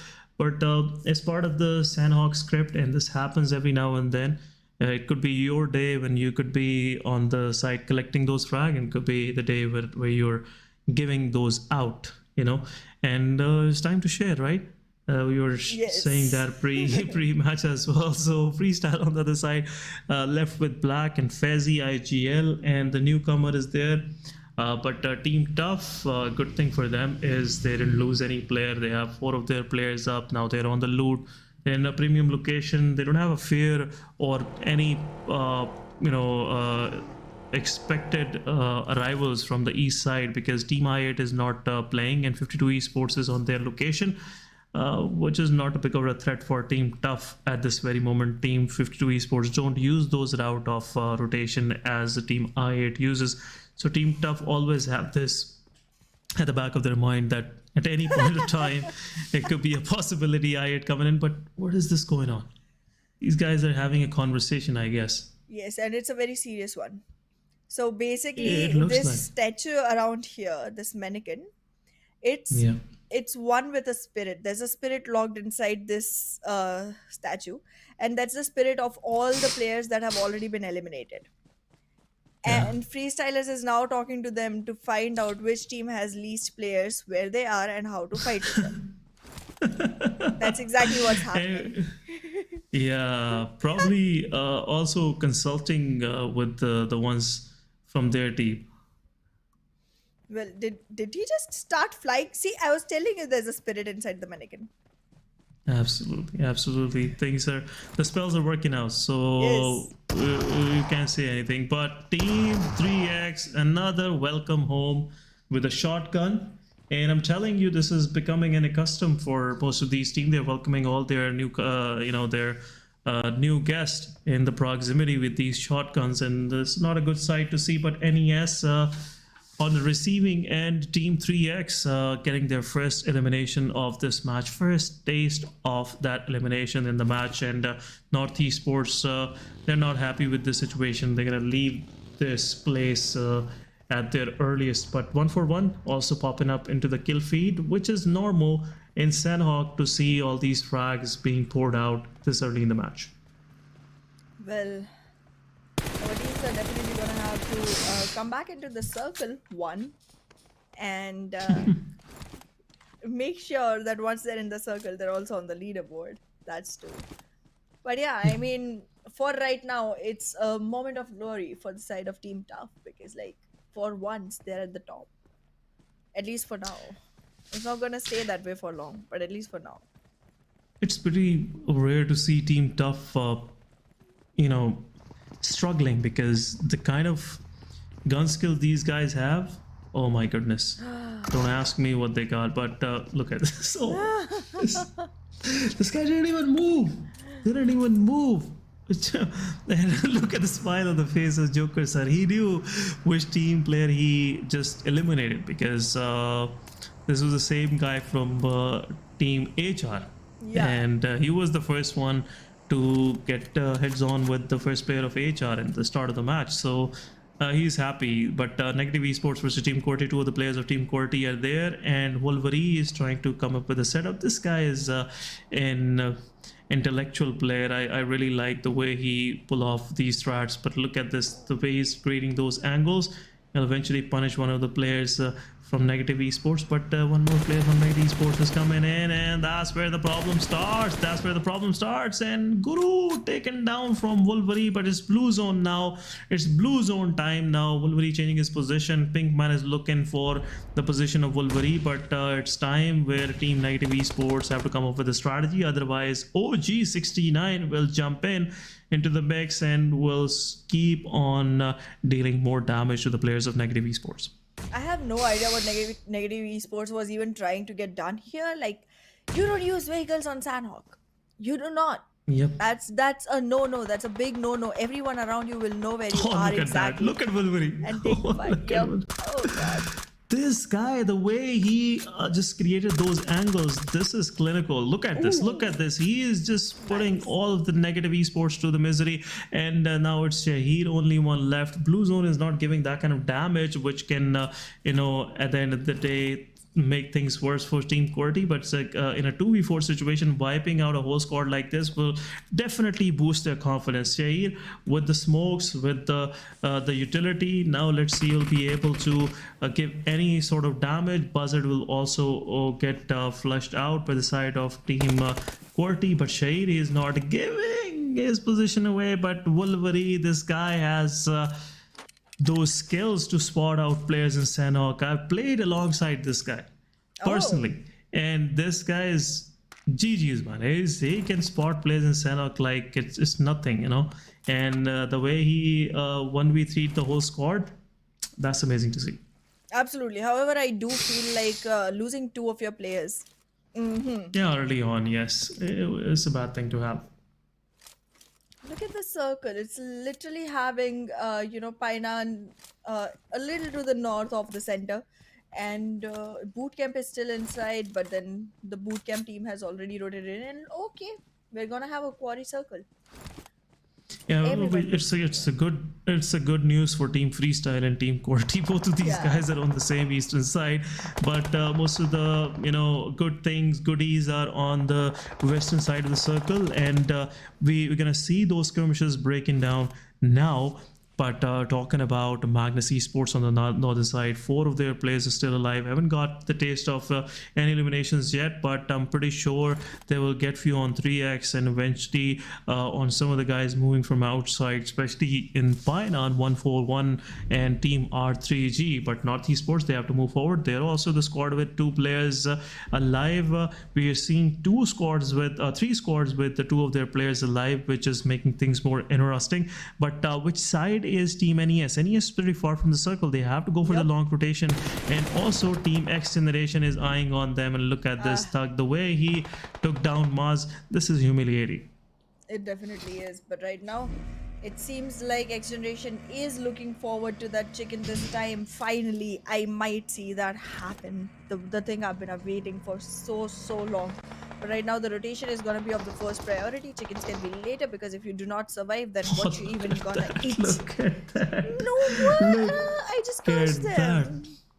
Yeah, it is what it is. We just mentioned their name and they start falling apart, and that's where the problem starts.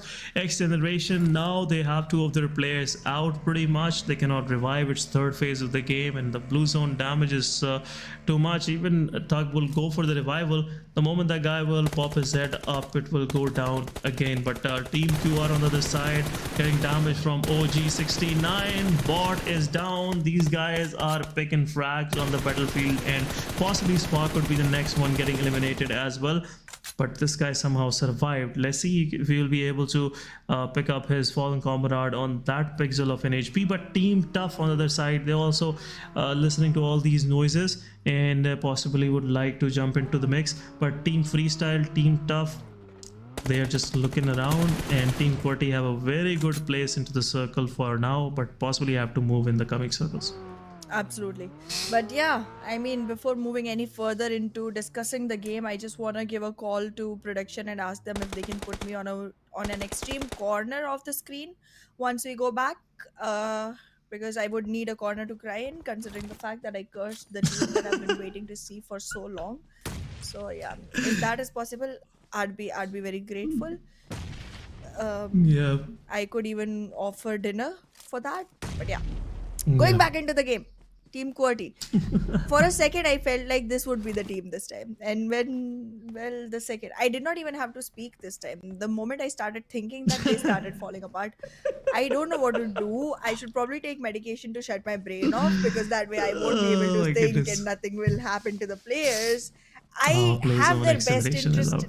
Exactly. I mean, I have their best interests in mind, but then my mind is Not making acting everything in go the best opposite. interest of those Exactly, teams. exactly. I mean,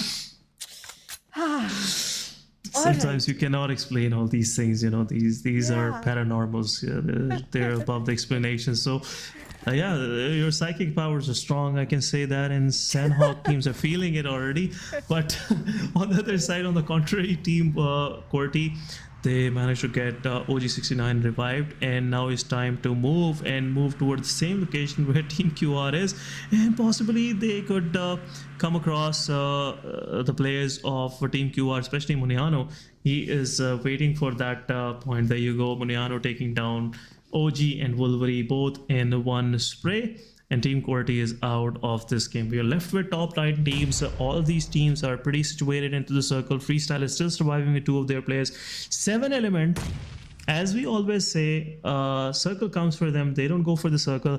And 7 Yeah. Element now again, they're posing a big threat to the players of Magnus Esports. Magnus Esports, the good thing for them is they are pretty closed, pretty packed. It's difficult for Team 7E to just breach into their compounds or breach their defenses. But it's difficult again. But QR on the other side taking down the players of H2E. H2E Rex is getting eliminated, and H2E is left with 3 of their players. Only 1 elimination in their backpack in the shape of the players of XG for H2E, but H2E is kind of more, I would say, now difficult times are on H2E. H2E have to get into the circle, but they have Team Tough in their way, which is not a good thing to have. Absolutely. Right now, the circle is on to shrinking, Look at and the this players setup. are definitely chasing time. But this setup is definitely going to be very, very, problematic. Even 3x might not have an easy way in, I guess. I'm talking about 141 3x. They are holding on. Like 141, they just lost one of their players, and now being on the bottom ledge for 141, it's difficult for them to come up. It's a I saw the difficult circle opposite. climb. Yeah, could happen to anyone. So 141 on the other side, they are getting bombarded with all these utilities. Janaza, his position is pretty compromised. Now he'll get knocked down with the nades of Kira. Comeback is also jumping in as 2 versus 4 situation. 3x will go for the finish, and now it's time where Sirius can do the magic for the team, but Zarbaf low on HP. Janaza, his skill will be confirmed. Sirius position is also revealed, and the final player will get eliminated as well. It's JD, and his position compromised.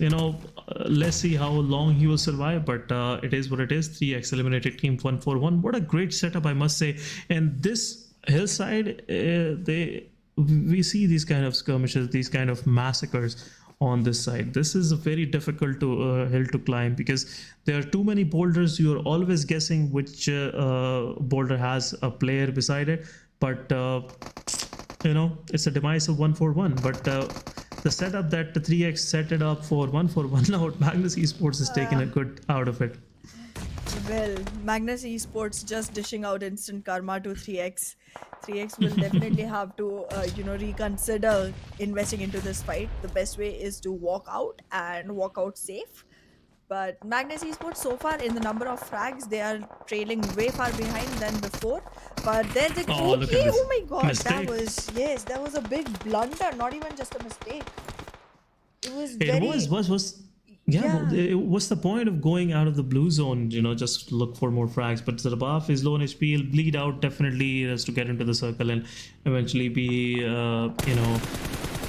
being hunted down by the players of Magnus Esports as well. But Magnus losing faster, their front end assaulter, and now it's not a good side to have.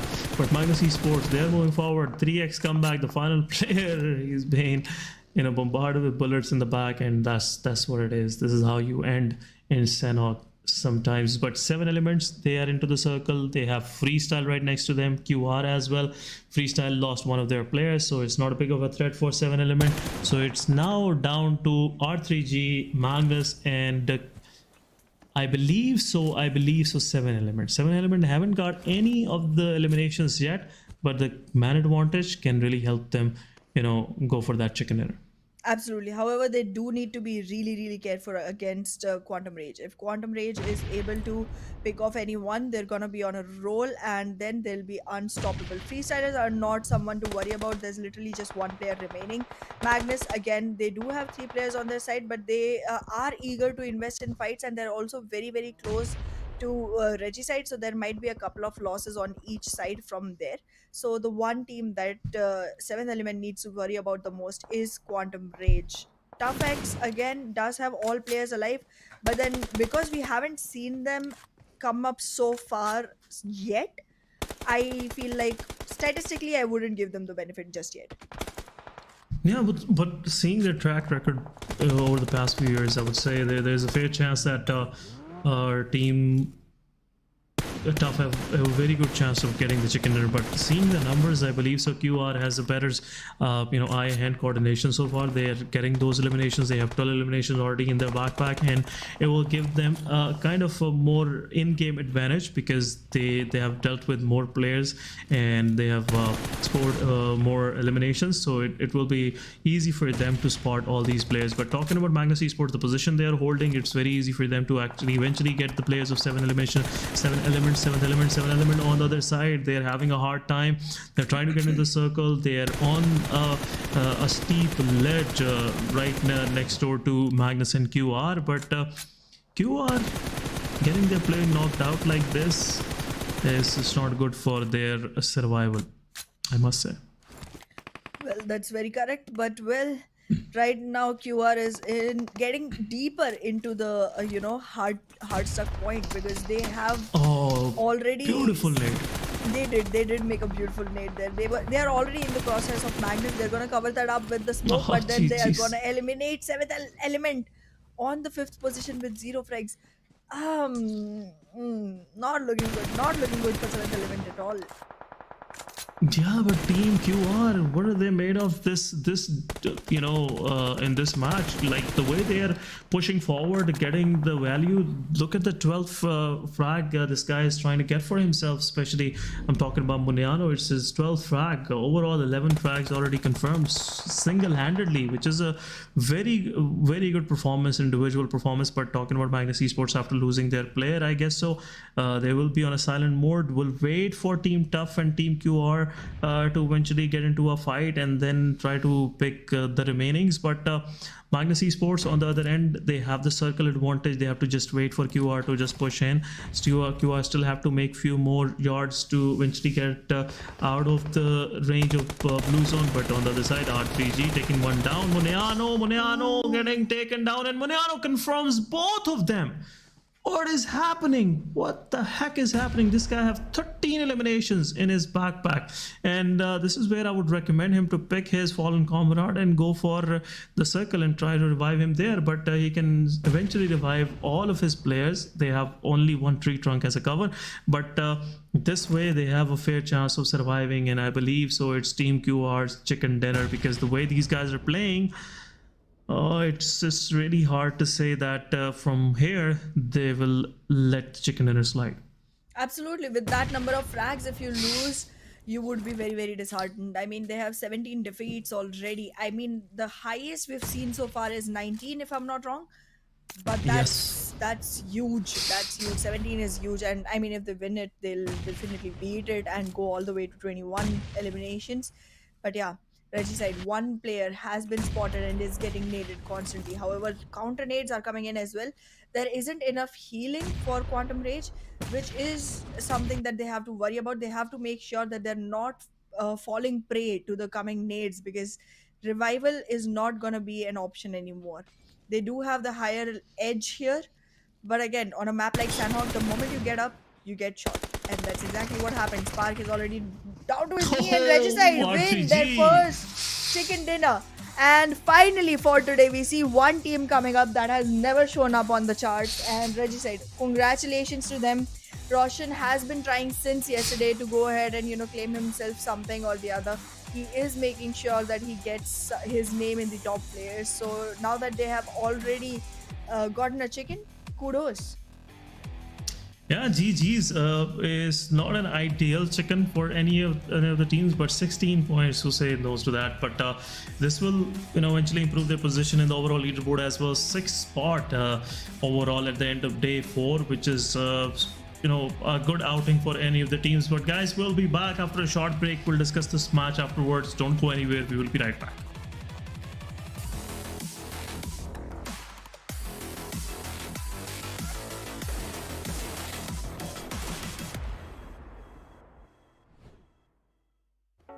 इस Ramzan PUBG mobile के साथ बांटें अच्छाइयाँ online और offline खेलें सिर्फ दिल जीतने के लिए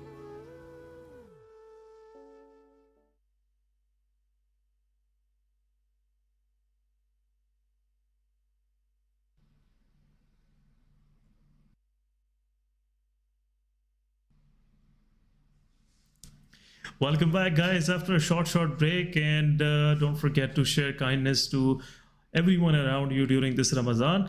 We are back after the post-match 5 of day 4. This is your host, or you can say Caster Essen. Alongside me, I have my host, or you can say Caster Ehana. So, Ehana, welcome back. This has been a rough ride for Team QR, but eventually, they how long they can dodge that death, how long? Absolutely. It was just so far. But I do know that it is gonna be their MVP. Munyano definitely has to get this one. If he doesn't, I'll Yes, be 13 confused. eliminations. Yeah, and having 13 eliminations. Yeah, he's the same guy. Oh, Senior okay, Muniano okay. is the Never same mind. guy. Yeah. Yeah, just have the in-game names different. They're confusing us, but they cannot. You have my support. But Yes. 13 eliminations, solo eliminations, highest individual damage so far in this PMPL, 1850. This guy has been feeling himself the way he was, picking up frags since the start of the game. I wasn't expecting it to be this big of a number, but still, this is a big number. It's good for Team QR. QR had a very good match, the second last one, and now it's another good match for them. Even Team R3G had the chicken dinner, but the highest number in a match goes to Team QR. But talking about this particular performance, 13 eliminations, 288 healing, just 288 healing. One, I guess he was knocked out twice, I guess so, or once. But overall, individually, this was a very ideal, above ideal performance from any player. 13 solo eliminations. But talking about these top players for this final Sanhok match, fast-paced game, and how is it possible we have top players with less damage? But seeing Wolverine here, definitely I was expecting him. 574 damage. Then Haris sir, Joker sir, with 3 eliminations, 481 damage. We have Spark right next to Muniano, or Senior, you can say it, Ayana, with 572 damage. And look at Magnus Esports. And this guy put in each and everything, but couldn't get much of the eliminations out of it. Yup, he does have quite a lot of damage, but he has only 1 elimination for his name. However, we have more numbers to emphasize on the game. We have more statistics to come around, and there it is. Whew.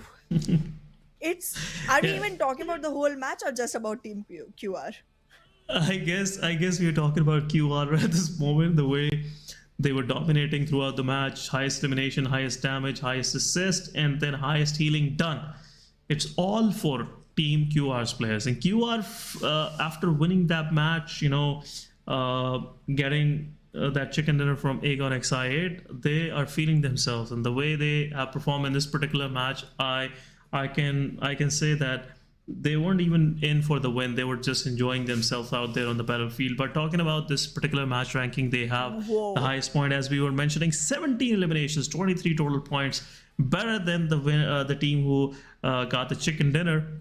But it is what it is. But Team Tough, I was counting on you, but somehow the mythic powers of Ehana are way stronger than my expectations. So sorry about that, guys. Well, okay. But I do gotta say, Regicide won the chicken, but Quantum Yes. Rage won the hearts. You were talking about play Yes. to win hearts this time, and they did exactly that. Yeah, They took your play to- words to heart, and they did exactly that. It was great. I loved the match. I loved the performance. There was so much to look out for, and they literally served every single, element that needs to be there in the game. Yeah, but great survival from Seventh Element, but all in vain. It didn't much serve much. They're still on the second page, 3 points. But I am pretty uh, sure that QR had just topped the table on overall leaderboard. But we have to see it on the overall ranking.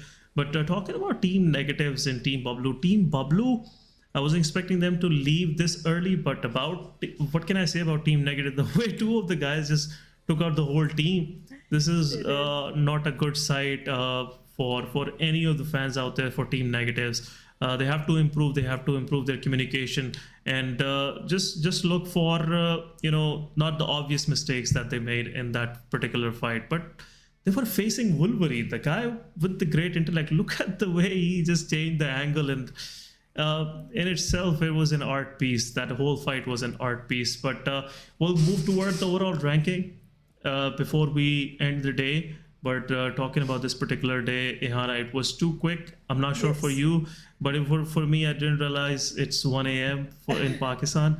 But we just went through 5 matches like nothing happened.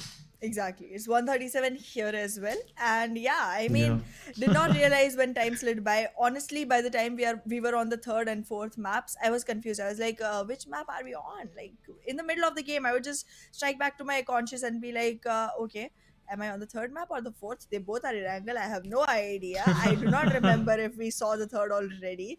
And it just went like that for my head. But like, yeah, once we entered Sanhok, I was like, okay, the day is ending. I did not Yeah. want it to end at all because the day was so power packed, so well delivered. But then the last match, it just raised my expectations for the next one to come because this is absolutely outstanding. QR literally just set the bar for everyone today. Yeah, especially Muniano, or you can say senior, the way he played, it's another, I would say, goal for other players. He just set up the bar, as you mentioned, pretty high, and we are seeing still Team 7th Element on the top with these 3 points. Yeah, these 3 points were very important because otherwise they would have been dethroned from, first position. Magnus Esports did a wonderful job today. They managed to get on the second spot, closing out the lead 145, opening it up for everybody to grab. Like we can see, we have 8 teams out of 10 on this particular page with 100 plus points, including Northeast Sports. XGeneration is there with 107. Our 3G with this performance have 107 points. Then we have Quantum Rage, a massive change in numbers in a single day, 128 points overall. And I'm pretty sure, Rehana, tomorrow we'll be witnessing them at least in top 3, which by this performance we can expect from them. Absolutely. But like, yeah, I mean, I'm still, surprised how much wiggle room do you have to create to have one complete bad day and still not be dethroned. I mean, they were hardly making single digit points all through and they still managed to stay on top. It's just impressive. And I'm like, kudos, guys. Even though it's very close now, Magnus can literally dethrone them any moment. It's literally a 2 point difference. But yeah, I mean, Yep. I did not expect this at the end of today. Yeah, again, I was thinking maybe QR already did the job, but Magnus Esports with that surviving strat and those elimination numbers in the final match, they managed to close it out for them and at a very good and very fair spot for themselves at the second position. But guys, what happened throughout the day, we have to take a look on that part as well. So PMPL Pakistan day 4 for week 1. And we have noticed, new names popping up, and few of the names they weren't popping up previously, especially talking about Northeast Sports. Then R3G, as Ihana was wishing at the start of the day, and we saw 3X totally dominating the first match, and the way they laid out the whole, I would say, plan for the first match. It was fantastic to see, and look at those knockouts: 14 knockouts, 17 eliminations. So it's been kind of high number games throughout the day, except the final one for the winner chicken dinner guys. But the guys who were on the top, they did a wonderful job. They did. They definitely did. But like, yeah, I mean, there was a huge difference coming on between Regicide and QR, because like QR just topped it way further. It was like a 7 point difference between chicken and second runner up. So it was huge. But like, yeah, I mean, we are going to have to follow all of these teams pretty closely now that new names are coming up. We have more to follow, but alongside that, you all have a lot to follow as well. So go ahead, follow us on our socials and make sure that you're constantly updated, because we know for a fact now that there's going to be a lot more action coming forward in the last day of this week and then the next week as well. And well, the grand finals, I don't even have to say about it. That's going to be amazing. Absolutely, guys, and another nostalgic moment we will witness tomorrow, and that's the comeback of Vikendi in competitive esports. It's been a long time since we last, witnessed that map. So don't forget to follow all these links and make sure to show up on the stream tomorrow as well. So this was your host, Encaster SN. Alongside me, I had the opportunity to cast alongside Ehana. So we'll see you guys tomorrow on the same channel, same broadcast, same time. Till then, take care of yourself and ta-ta. Bye-bye.